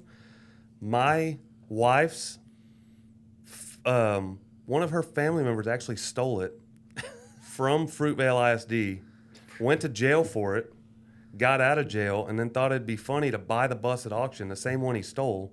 Yeah. He bought it from auction. It sat behind his house, and then I bought it from him. So he stole the fucking thing from the school, Unreal. and then I ended up with it. That's kind of like his panhead, but it was his dad's. Yeah, but it's amazing how cheap long vehicles are. If you've got a pasture, I mean, you can store this shit. Nobody else can. So you can Yeah. get crazy deals on limousines and school buses. That's how paintball facilities get started, right? They buy a lot of long vehicles. Some Next thing dickhead you know, just bought a everybody's lot like of a school group. buses. Hiding behind it. There's a group with like softball T-shirts on for their paintball club, and they're like fucking like leaning around corners and shit. Yeah. You really can't beat it, though. Yeah. I mean, God. I think I gave like $1,300 or $1,400 for that But school bus. the rabbit hole of like, all right, let's just maybe help me settle this because you've been doing this long enough. Is Marketplace not the best version of buying and selling used shit? It is proof that Jesus Christ loves us. Thank you. I mean, because Craigslist was good, right? But Craigslist didn't have the profile aspect or the accountability aspect of like some. You never form knew of, what you were going to get No, with Craigslist, right. man. Craigslist is why like Quick Trip has a safe space, right? Yeah, exactly. But like Marketplace is like one of those places where like, all right, this dude looks shady. He, you just started Facebook in 2024. Yeah, but it's Calm kind of down, like dude. the candy in the storm drain. If it's a good enough deal, you're still going to try it. Yeah, You know it's a bad you're idea. gonna poke and pry a little bit and see if Yeah. it moves or Yeah, does this something. guy looks shady, but it's a $2,000 FXR. I might give it a shot. Yeah. The funny thing is like there's been FXRs, especially earlier this year when I had money. There was like every day I was just like, if there's something that pops up, I'm buying it. I want a deal. That's how I found the one. Yeah. Well, they're in the. He'll grab one. Down, the FXR that I got, the one that I had built recently, LaCory. That one was like it got posted for $5,000, right? And it was a 91, I think is what it is. Mm-hmm.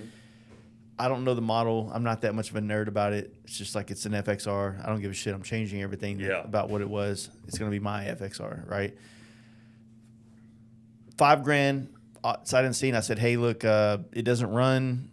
Most I could do is probably 35. She's like, cool. I'm good with that. I'm like, all right, I'm gonna come check it out. I go check it out. It's like we were saying, like I'm in my head, like I want to find an FXR where I can like, throw a couple dollars at it, and then like I can go ride it to bike night, have an extra bike, so when people come to town, I can like put people on some bikes, right? Well, this bike was not that. It wasn't. It was a little juicy. A lot of things didn't work, but it had all the good shit. It had the right tank, Spline shaft. mags, good transmission, things like that. Motor was good. I just didn't understand that like Evos came with such a nasty run out from the factory. Yeah.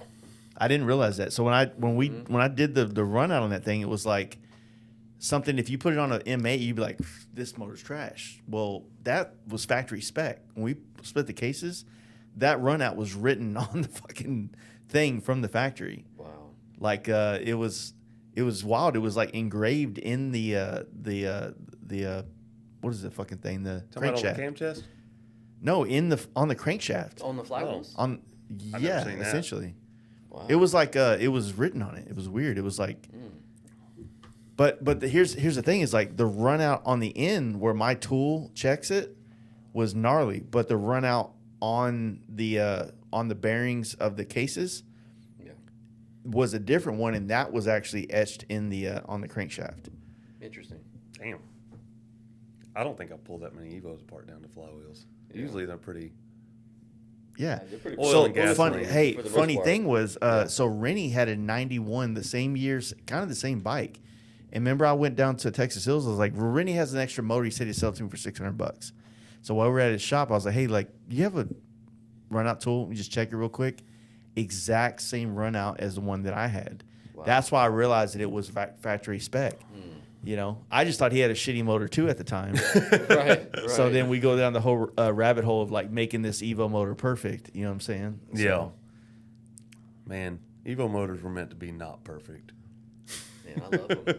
dude, They're so good. they feel it's such a unique feeling, like that motor down there. Like I actually love riding that bike, but it's like I'm supposed to sell it, so I'm like trying not to like ride it too much and fuck it up. Fall in love with it too. Yeah. Evos were like the perfect mixture of the old technology where a set of wrenches would get you Yeah. across the country, but also machined well enough and new enough to where they were still reliable. Yeah. Like they were that perfect mix of the two. Like you don't need scanners, you don't need computer or anything to fuck with them. Like a set of wrenches will take apart most anything you need to do on them, but they're also not gonna, they don't require like a shit ton of love. Like you can beat on them pretty hard and just keep oil in them, and you're gonna be good. I mean, it's also the motor that saved Harley-Davidson, right, from that all that negative impact of the AMF years and the poor quality control, and the next thing you know, they came up with the Evo and completely redeemed What was a 100,000-mile motor? Yeah. Oh, You know what I yeah, mean? absolutely.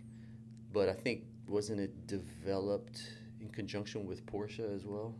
No, that was the No, NOAA that was- project was developed. The entire bike. I thought they had done some kind of maybe like the endurance testing with them as well. I could be wrong. I mean, I have a book somewhere. Yeah, we'd have to read that. I think it's at the house. Though. Yeah, they did the Nova thing you're talking about, and then Porsche also developed, which this is much later, obviously, but the V-Rod. The V-Rod, yeah. Porsche did the V-Rod too, which. But anyway, the Evo is just such a freaking bulletproof. I mean, my 84 RT, I split the cases. That motor had never been apart before, and that motor or that bike had at least 70,000 miles on it. But then the speedo cable had broke. So with at least 70,000 miles and taking apart that motor for the first time and looking at the crosshatch on those cylinders, it was beautiful. It looked like the motor had just been put together, but it was the first time. I think that like newer people or like people into motorcycles now that are like they've had an M8, they've had a Softail, maybe a bagger, and they kind of like want some new challenge. They're scared of all these older Evos, shovel heads, things like that because of a leak.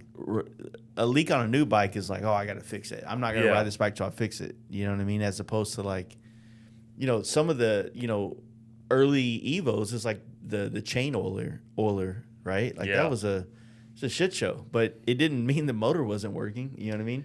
Right. Well, and then like I didn't even realize like until we started dabbling into the whole shovelhead stuff that his whole brand name is based off of fucking main drive gear on a 4-speed. And he told me the whole story behind that. I'm like, well, I was rebuilding a lot of transmissions, and I was looking for something that was just, I don't know, simplistic yet, I don't know, got a point across, and like, oh, a main drive gear. What about main drive? Put them together. And the brand was born. I think that RT was the first bike of yours I'd ever seen at Southern Throwdown. You didn't know me from any of the chopper era stuff at all? Wow. No. I am appalled. Well, I never got around to that. How dare you? Don't you know who I am? No, I remember seeing that RT at Southern all right, Throwdown. AG, baby, let's go. Excuse the fuck out of me. Yeah, I remember seeing it up by the stage at Southern Throwdown, and I was like, holy shit, that is a clean motorcycle. And it was the crazy thing is like the first year I ever dabbled into the chopper world, he had a panhead, and I was still nerding out because I had just watched the 6 Over documentary where I was like watching Max Schaff and all these dudes, or Max Schaff in general that I knew from skateboarding a long time ago. But like I started getting into the chopper world, and then Max Schaff gives him his pick for the award, and then for his panhead, and then come to find out, I spent a lot of time at Corey's house in his garage, being learned. Right, and then Let me learn you. I see this fence around his house, and he's like, "Yeah, that's my panhead. This whole fence right here is my panhead." I sold that panhead and put that money to just put a fence around my backyard. Like, so lame and boring, but That's the most adult shit I've ever heard in my life. I know. It's almost like, hey, Blaine, you want to go out today? Nah, man. Me and wife are going to buy a mattress. Yeah. Bed Bath and Beyond if we have time. I'm really not sure.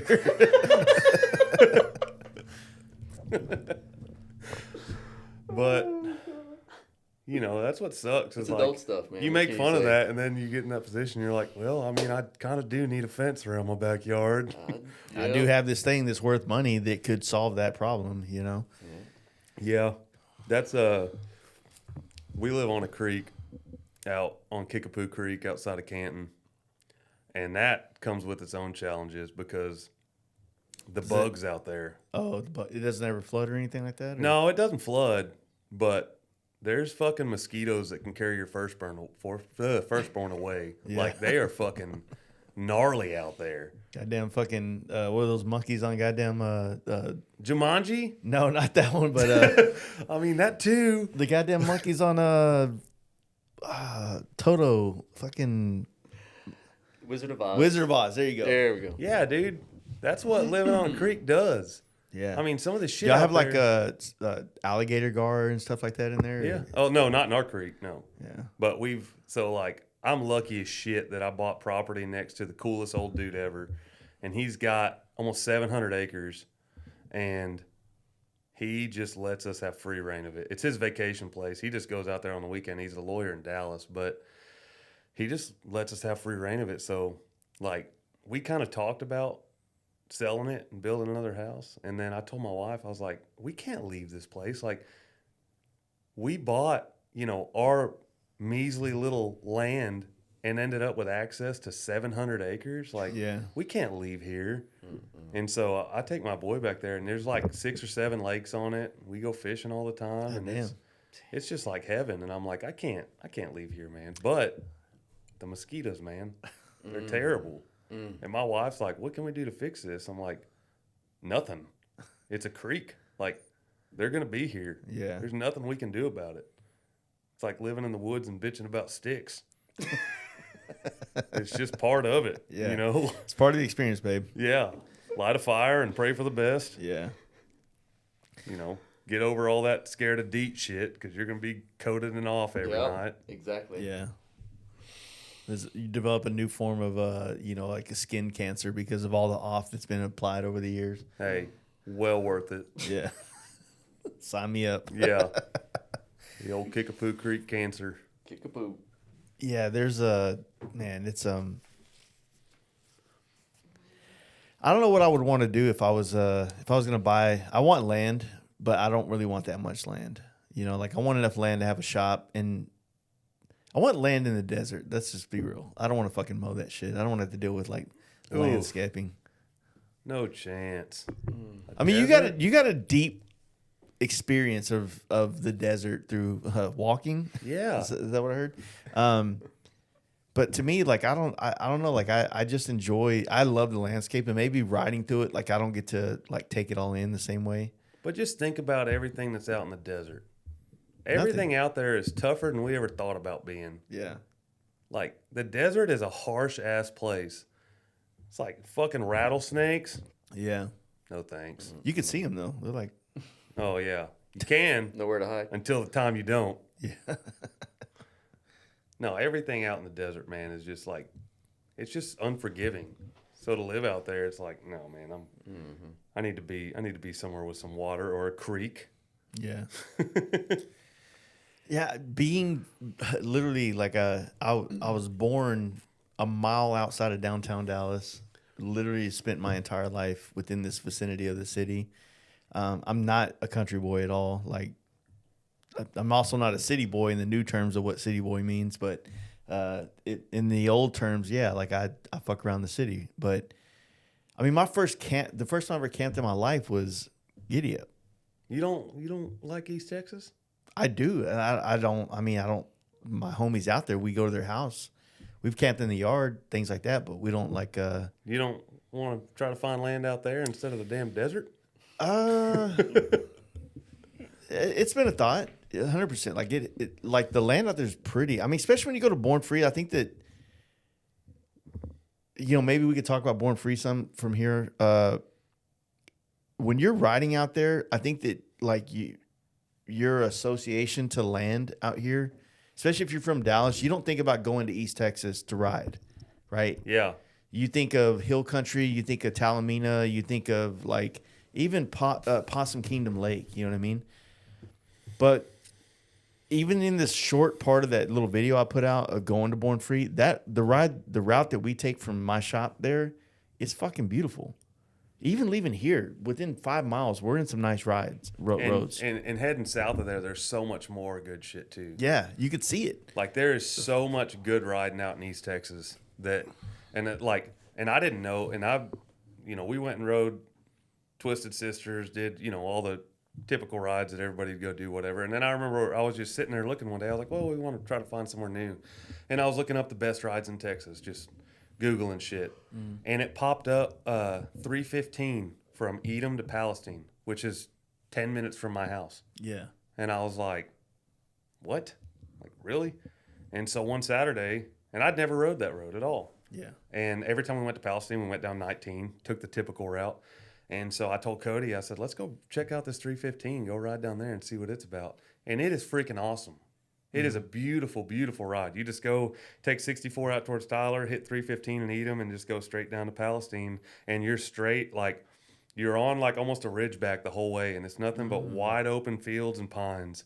And it is just beautiful. And there's nothing out there. It's just twisty. You got like one stop sign in between Edom and Palestine, which is like 45 miles. Yeah. Other than that, it's just wide open curves and pastures and pine trees. And then it drops you off right in downtown Palestine. And then you just turn around and go back and do it again. Yeah. Damn. And it's beautiful. Well, even like I found a loop around Waxahachie where I get to, you know, in less crazier times of like, you know, getting shit done. You know, it's 6 o'clock. Sun doesn't set till 8. I'm gonna go home, jump on the bike, and I'm gonna do this like, you know, basically it ends up being like 45-minute loop around, you know, this part of. I'm cruising. I'm not ripping. It's not like I'm not trying to race. I'm just cruising it, you know, feeling it. Sometimes I don't wear a helmet just because I want to just whatever. Sun starts to set. It's fucking dope. Good setting. Get back to the house. I just feel kind of like, oh man, I feel like I just did a jog or some shit. You know what I'm saying? And that's what's another thing that's good about East Texas. Not that, you know, you shouldn't wear a helmet, but I feel much more comfortable out there just because, like, it's not like it is here. Like, I don't ever ride to work. Yeah. And everybody's like, you know, why don't you ever ride motorcycles to work? I'm like, it's because the people here drive insane. You know, you got to worry about getting your head taken off everywhere you go. Yeah. And so every time I ride through Dallas, you know, I do. I'll wear my helmet, but out in East Texas, I just don't. I'm pretty confident. Like I understand that when you're here, you ride more aggressive. Like you're kind of the asshole, essentially. Yeah. And because of that, it makes it a lot easier. So like when I go from here to bike night, I cruise until I get to Colorado Boulevard or whatever the street is, Colorado Lane. From there on out, I hope there's not a cop in front of me. And that's at Strokers? No, to go into Cold Deep Beer Ellum. Company. Deep Ellum is where we have our bike night. Oh, okay. So going there, it's like the thing is that like the city planners and all their wisdom. As someone that's lived in downtown a lot of my life, like I remember the way the highways were before, and I felt like it was more efficient. And they made it to where like you're merging into one lane. It used to merge through 2 lanes, and even though it still slowed down, it didn't merge. It didn't create like such a backup as to 1 lane merge. I sound like a fucking old man right now. We're on a bike podcast. Back in We're my day. Yeah. But anyway, so by the time when I get to the benefit of living on the south side of town is we have 0 traffic down here. Like from here to downtown Dallas, it's open. Yeah, I'm not going to lie. Whenever you asked me to come up here, I was like, fuck, Dallas. And then you sent me the address and I looked at it. I was like, oh, shit, that's not going to be bad. Yeah. That's all right. They're you know, Rockwall, you know, up in Allen area. It's like they have to like it's solid from Corey's place to bike night downtown Dallas. It's solid traffic just about all the time. Yeah. Right. So when I get to downtown, when I cross the Trinity River, like I literally just turn into California. Like I'm lane splitting. I don't give a fuck. Honk at me. Thank you. You're gone out of my life in, you know, seconds. Right. Yeah. And I get to bike night and I'm like, fuck, I'm like 30 minutes early. You know what I mean? But I don't know, man. It's just like I'm used to it. And out here, it's like I'm cruising. Someone wants, go ahead. You know, I don't mind being behind you. There's no asshole shit out here. But when I get to Dallas, switch. Well, that's what I was about to say. That's kind of how it always is out in East Texas riding. And then we don't ride that much in the city, like not as much as y'all do. So for me, it's like, it's hard to flip that switch to where it's like, you know, you want to be a nice guy where somebody's got their blinker on and you're like, all right, go. And then you're sitting there waving, you're like, go. Like, hey, go. Yeah. I'm trying to let you over, go. And then you're like, fuck it, I'll just go. Never mind. Like, being a nice guy ain't getting me nowhere up here. Yeah, yeah. Like, trying to let people over and all you do is, you know, look like you're the dickhead holding traffic up. Yeah. And so it's just I don't know. My I don't transition well between the two, and I do one a lot more than the other. Yeah. So I'm like, I'm good. I'll just, even when we would go to Giddy Up, I would take like 19 down to Palestine and then go and hit 79 and do 79 through Buffalo and all that shit. Like take every single back road I possibly could just to avoid getting on 35 and dealing with the highway. 35 is The gnarly. worst, man. Yeah. Going through Austin's like you lose faith for humanity. Like the amount of dudes that I got called an N-word once. Impressive. Yeah, sick. Because I was lane splitting in Austin, and I was like, "Is this what it feels like? Like this sucks, dude. Like I'm white. You know what I mean? Like I didn't even get it. You know what I mean? But it was like, Austin's supposed to be the most tolerant place in Texas. no, you put tolerance and then you put rednecks in the same place, and there's gonna be the oil and water does not mix, dude. Straight up, and it's like a fine line where you're on 6th Street. All inclusive. You go to 5th Street or whatever the next street over, it's like, yo, dude, that shit don't fly over here. You can take that shit over on Congress or whatever the fuck, you know? Yeah, I don't. 6th Street got pretty bad. 6th Street's wild, dude. It's not even funny anymore. It's like there's so like say if you our buddy Mikey that like runs White Horse Saloon. It's kind of like I guess you would call it kind of like a hipsterish bar. It's kind of a honky tonk style. I wouldn't say that like it's a hipster bar, like they designed it to be that way. I think that hipsters chose that to be their bar. Yeah. Does that make sense? Yeah. And I mean, I've had some fucking great times there. It's a good time, you know. Homies, me and my wife have had a good time there. But it's like you go to 6th Street and you're just like immediately it's like being on the strip in Vegas. Like this feels seedy.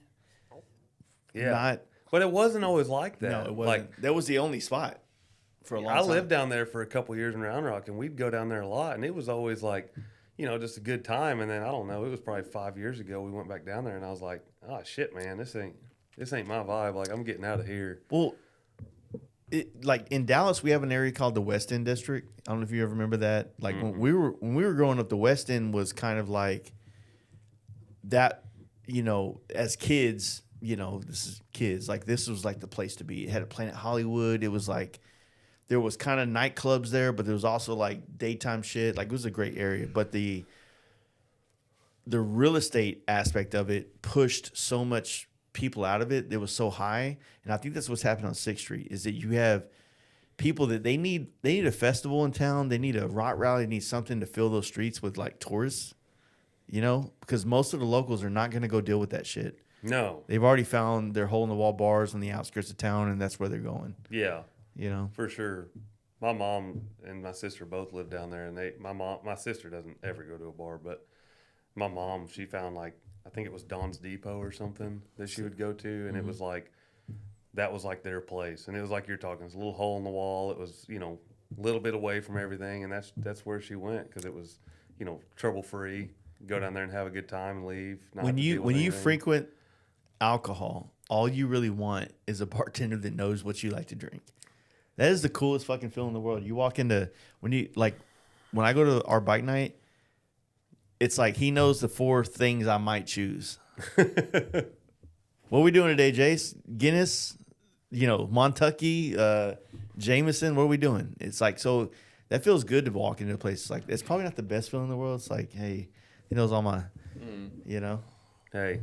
But I appreciate it. Makes you want to spend more money there. Yeah. Yeah, 6th Street, definitely. I mean, we used to go down there a lot, and then we ended up transitioning over to, I think it was 5th Street. I don't know. It had like a little bit nicer places. If you go to the east side, like across 35 on the other side, it was like kind of cooler dive bar kind of things going on. But if you went on the other side of 6th Street towards the west, it was nicer shit. Yeah, maybe that's what I remember whenever I lived down there, if you went on the east side of 35, that was rough. Like, that they gentrified all that. We're good now. Okay. Well, I'm glad it worked out for them. Yeah. I probably won't go back down there anymore. I bought a Dyna one time on the east side of 35. Did it come with tall socks? You had a Dyna? I had a 06, that What was this? year, 06 Super Glide. Yeah, what was this transit? What was going on with your life? I don't know, man. It was a very short time. The funny that I was telling you guys, me and Scott from Chemical Candy are on the phone all day today, He came up to town and bought a Dyna a couple weeks ago. Yeah, from our buddy Dusty. Yeah. Yeah. So Dusty. Ivy. Oh, okay. I thought you meant Hambrick. No. This is Dusty is a Harley tech. Okay. Harley, yeah. So it's funny because like those dudes in the chopper scene who I've gotten close with and I'm, we call friends, like they're all going to Dynas and shit. Not even FXRs, dude. They're just skipping that whole phase and they're getting like Dynas and STs and shit. Yeah. And like I'm sitting here like on a, trying to ride a fucking chopper and I'm like, hey dude, I'm ready. Let's go somewhere. Like, they're like, yeah, let's go. And I'm going to be the dude holding them back, right? Because I'm kickstarting my bike and it's a weird thing. It's like, you're the chopper gods of Texas, dude. Yeah, Scott just couldn't believe, like, I can't believe how nice this Dyna is. Man, I just hit a button and go. I'm like, dude, it's a twin cam Dyna. It's like, it's nothing special. Yeah. Well, dude, I think a lot more people are going down that road just because of the prices of them. I mean, they have gotten so insanely cheap. Yeah. That, like, I saw a 14 switchback the other day that had 5,500 miles on it, and the lady told me she'd take $4,800 for it. Dude, not even that.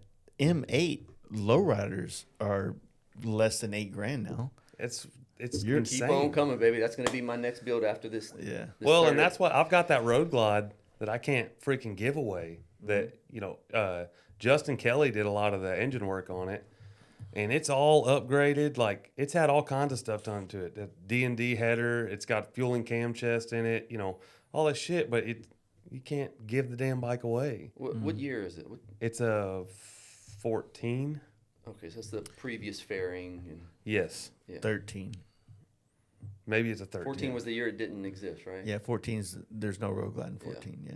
And then 15, the new Really? Road Glides came out. Yeah. I did not know that. Yeah. So there was one It's a year. 13 then.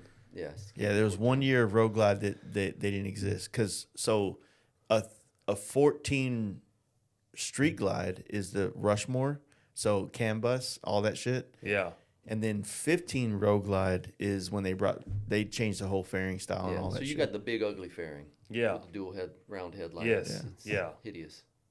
Fairing's this freaking. Well, thanks, weird. Corey. It's Maybe not. that's why I won't sell. It's not as bad as the newer ones as far as size is concerned. But the problem is that like it's 82 technology. Like the Tour Glide and that year you have are not that far off of You're right. If anybody was interested in my bike, they Sorry, no nobody longer listens are. I know to you're this trying to sell it, anyway. yeah, dude. Nobody's gonna listen to Yeah. this, bro. Fucking Corey. 100%. But no, I've had it up forever, and I finally was like, forget it. We'll just ride it, Yeah. And so, I've been riding it around, just taking it on little trips, doing shit. I almost rode it up here tonight, and it's just one of those things where it's worth more to me than what it'll sell for. So I'm like, forget it. I'll just keep it. At some point, you probably just have to wait out the trends, right? Because at some point, I think that kind of bike is going to be such a high value thing, or a value thing in general. Not high value will be questionable, like what that is, but like, in 10 years, if maybe to back it up a little bit, when Harley changed the body style of the new bikes, all the dudes that had like the 2014 or 2015 to 2023 Road Glides that had $70,000 in it, or 50 or 40 or 30, and all of a sudden now nobody's gonna buy those bikes. Nobody wants to get the custom bikes. It's a weird market that happens with that shit. And I mean that bike I did a trade with Sean Burks for, and got it, and he had spent a ton of money on it, which obviously everybody knows you never get that back, which I wasn't trying to. But I mean, I can't get even a fourth of what he spent on it back, minus the purchase price of the bike. It goes to show the audience that knows what they're looking at and what they're going to buy for what they want, right? So it's like saying the old Iron Horses and the big dogs, right? That's what I was going to bring up. That's you what know, 100%. so when they have a worthless chassis and maybe even a right side drive transmission that nobody wants, but then they have an S&S 124 or 113, which So is that's what all people were buying those bikes for. Is just to essentially. take I mean, the there's motor? probably maybe a little bit of parts here and there. They can use ignition system, carburetor, maybe there's something they can play off. But when you have a front end that's 45-degree rake, a frame that's a single down tube, but it's the size of fucking a Coke can, like it doesn't fit any styling that fits. It's time stamped. Have you bought any of those bikes? This chopper era, fat tire. Yeah. Oh yeah. I bought several of them Okay. because they There's all a have. market for it? Did you strip them Not down? at all. Yeah. Yeah. So I mean, what were you doing? What was your They plan? were just the engine, literally the engine. And I would tell whoever I was buying it from, listen, I am strictly buying this for the engine. There's nothing else on this bike I want. So you could get early 2000s chopper, the heyday of the chopper era. Yeah. You can get a bike of that caliber for like under $5,000. Oh yeah. Yeah, a lot. So like the first one I bought, there's a guy that owns a tow yard in Canton, and he saw me out riding, and he was like, "Hey, I want you to come look at this bike in my tow yard." All right. And so I go up there, and I didn't plan on actually purchasing the bike that day. Like, I didn't even know what I was going to look at. Well, we get up there, and it's an Iron Horse, and it's got, Baker The Texas transmission. chopper? Yeah, Baker transmission, 113 S&S, Super G carb, PM brakes. Typical high end, but shit looking build. And I was like, yeah, man. I looked at it and I was like, what do you want for it? And he's like, make me an offer. And I was like, I didn't bring much money with me today. And he was like, well, what'd you bring? And I was like, not enough. And he was like, well, I'll be the judge of that. And I was like, I didn't bring enough. And he was like, well, tell me what you brought. And he just kept on. And finally I was like, dude, I brought $1,100 with me. And he was like, will you give $1,100 for this bike? I was like, For a Texas chopper. I was like, I will. And he was like, you just bought it. I was like, How much was that thing new? That was in the 30s, right? I have no Probably idea. 20s, like high teens to mid 20s, and then you could accessorize them up. But he just wanted it gone. That's the same guy I got that Volkswagen Jetta from that we drove in the pond. So I mean, you're just looking at the value of the motor. Yeah, Take the motor, put it in a custom and that build. one was still a left side drive transmission, so it wasn't completely Okay. useless. But I mean, Yeah. if you take the motor out of these fat tire bikes, you put it in a FXR or a custom build. What the heck can you do with the rest of that bike? Nothing. It's but garbage. It's not garbage. It sucks. But Who's gonna buy it? performance machine brakes, they're still 84 to 99 mounts, Really? so you can get rid of those. Okay.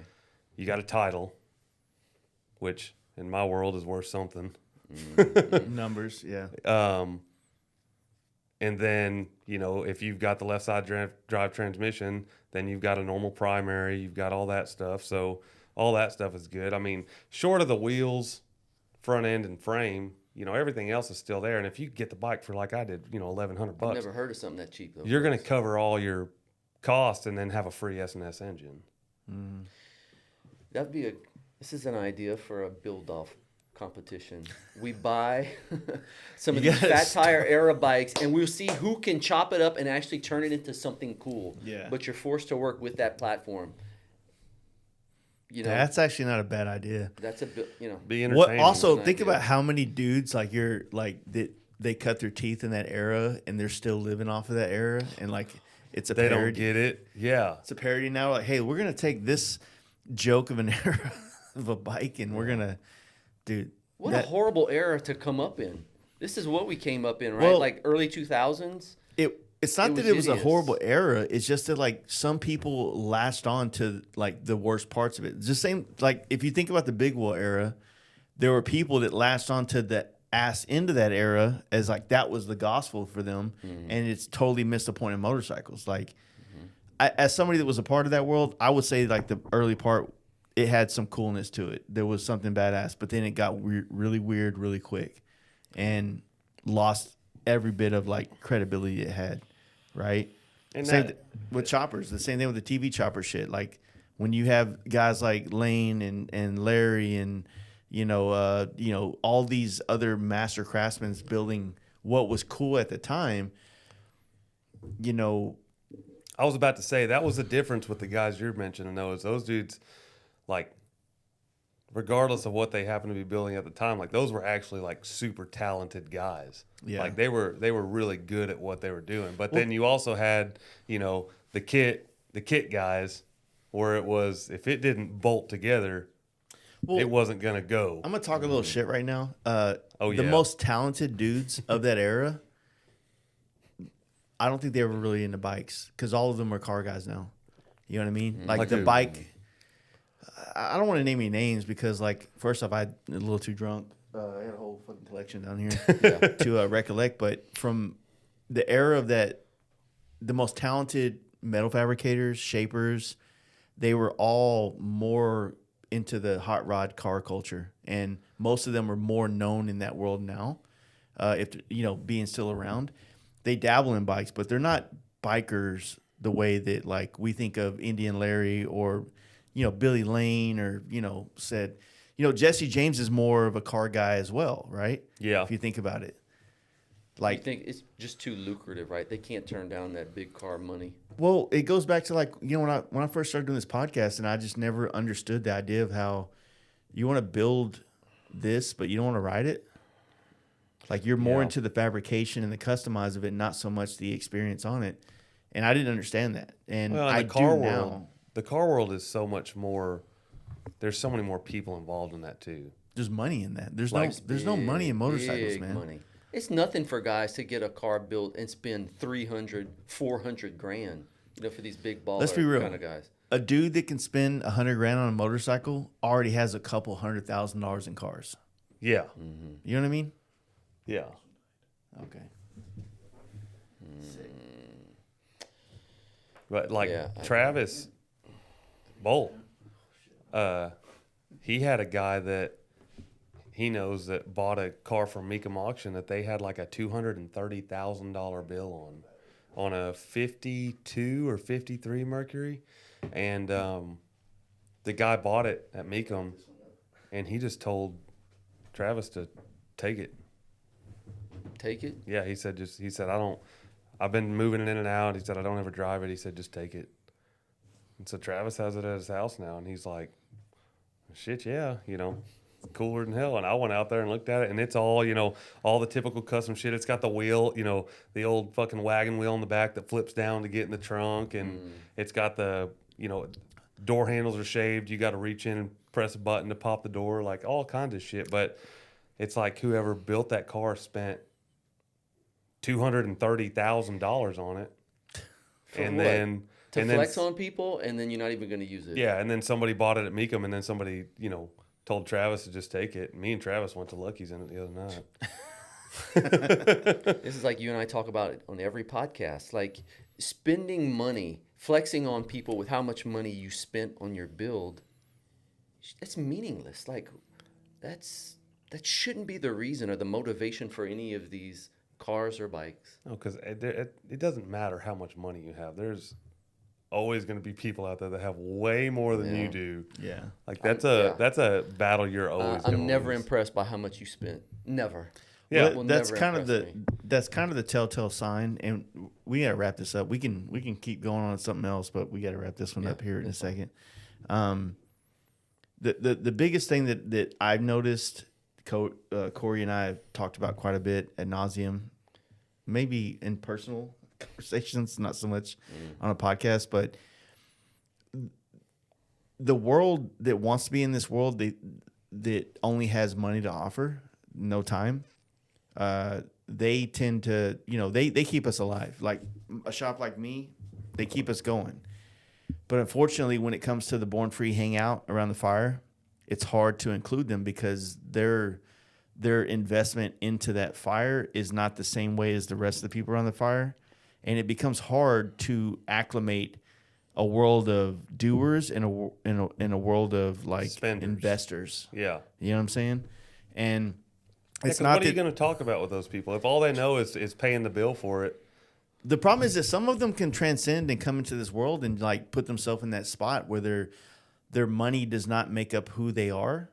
But there's other people that like when you're around them, like, man, like you can't get too far away from your money because you have nothing else to show for yourself. Yeah. You know what I mean? And that's a fucked up thing to say, but it's the truth. You know, and that's maybe one of the hardships of like. I don't think it's a fucked up thing to say at all, because it's like, I mean, at the end of the day, even if you are a guy that has money, like, who wants to be a guy that's known that the only thing you're known for is being able to pay a bill?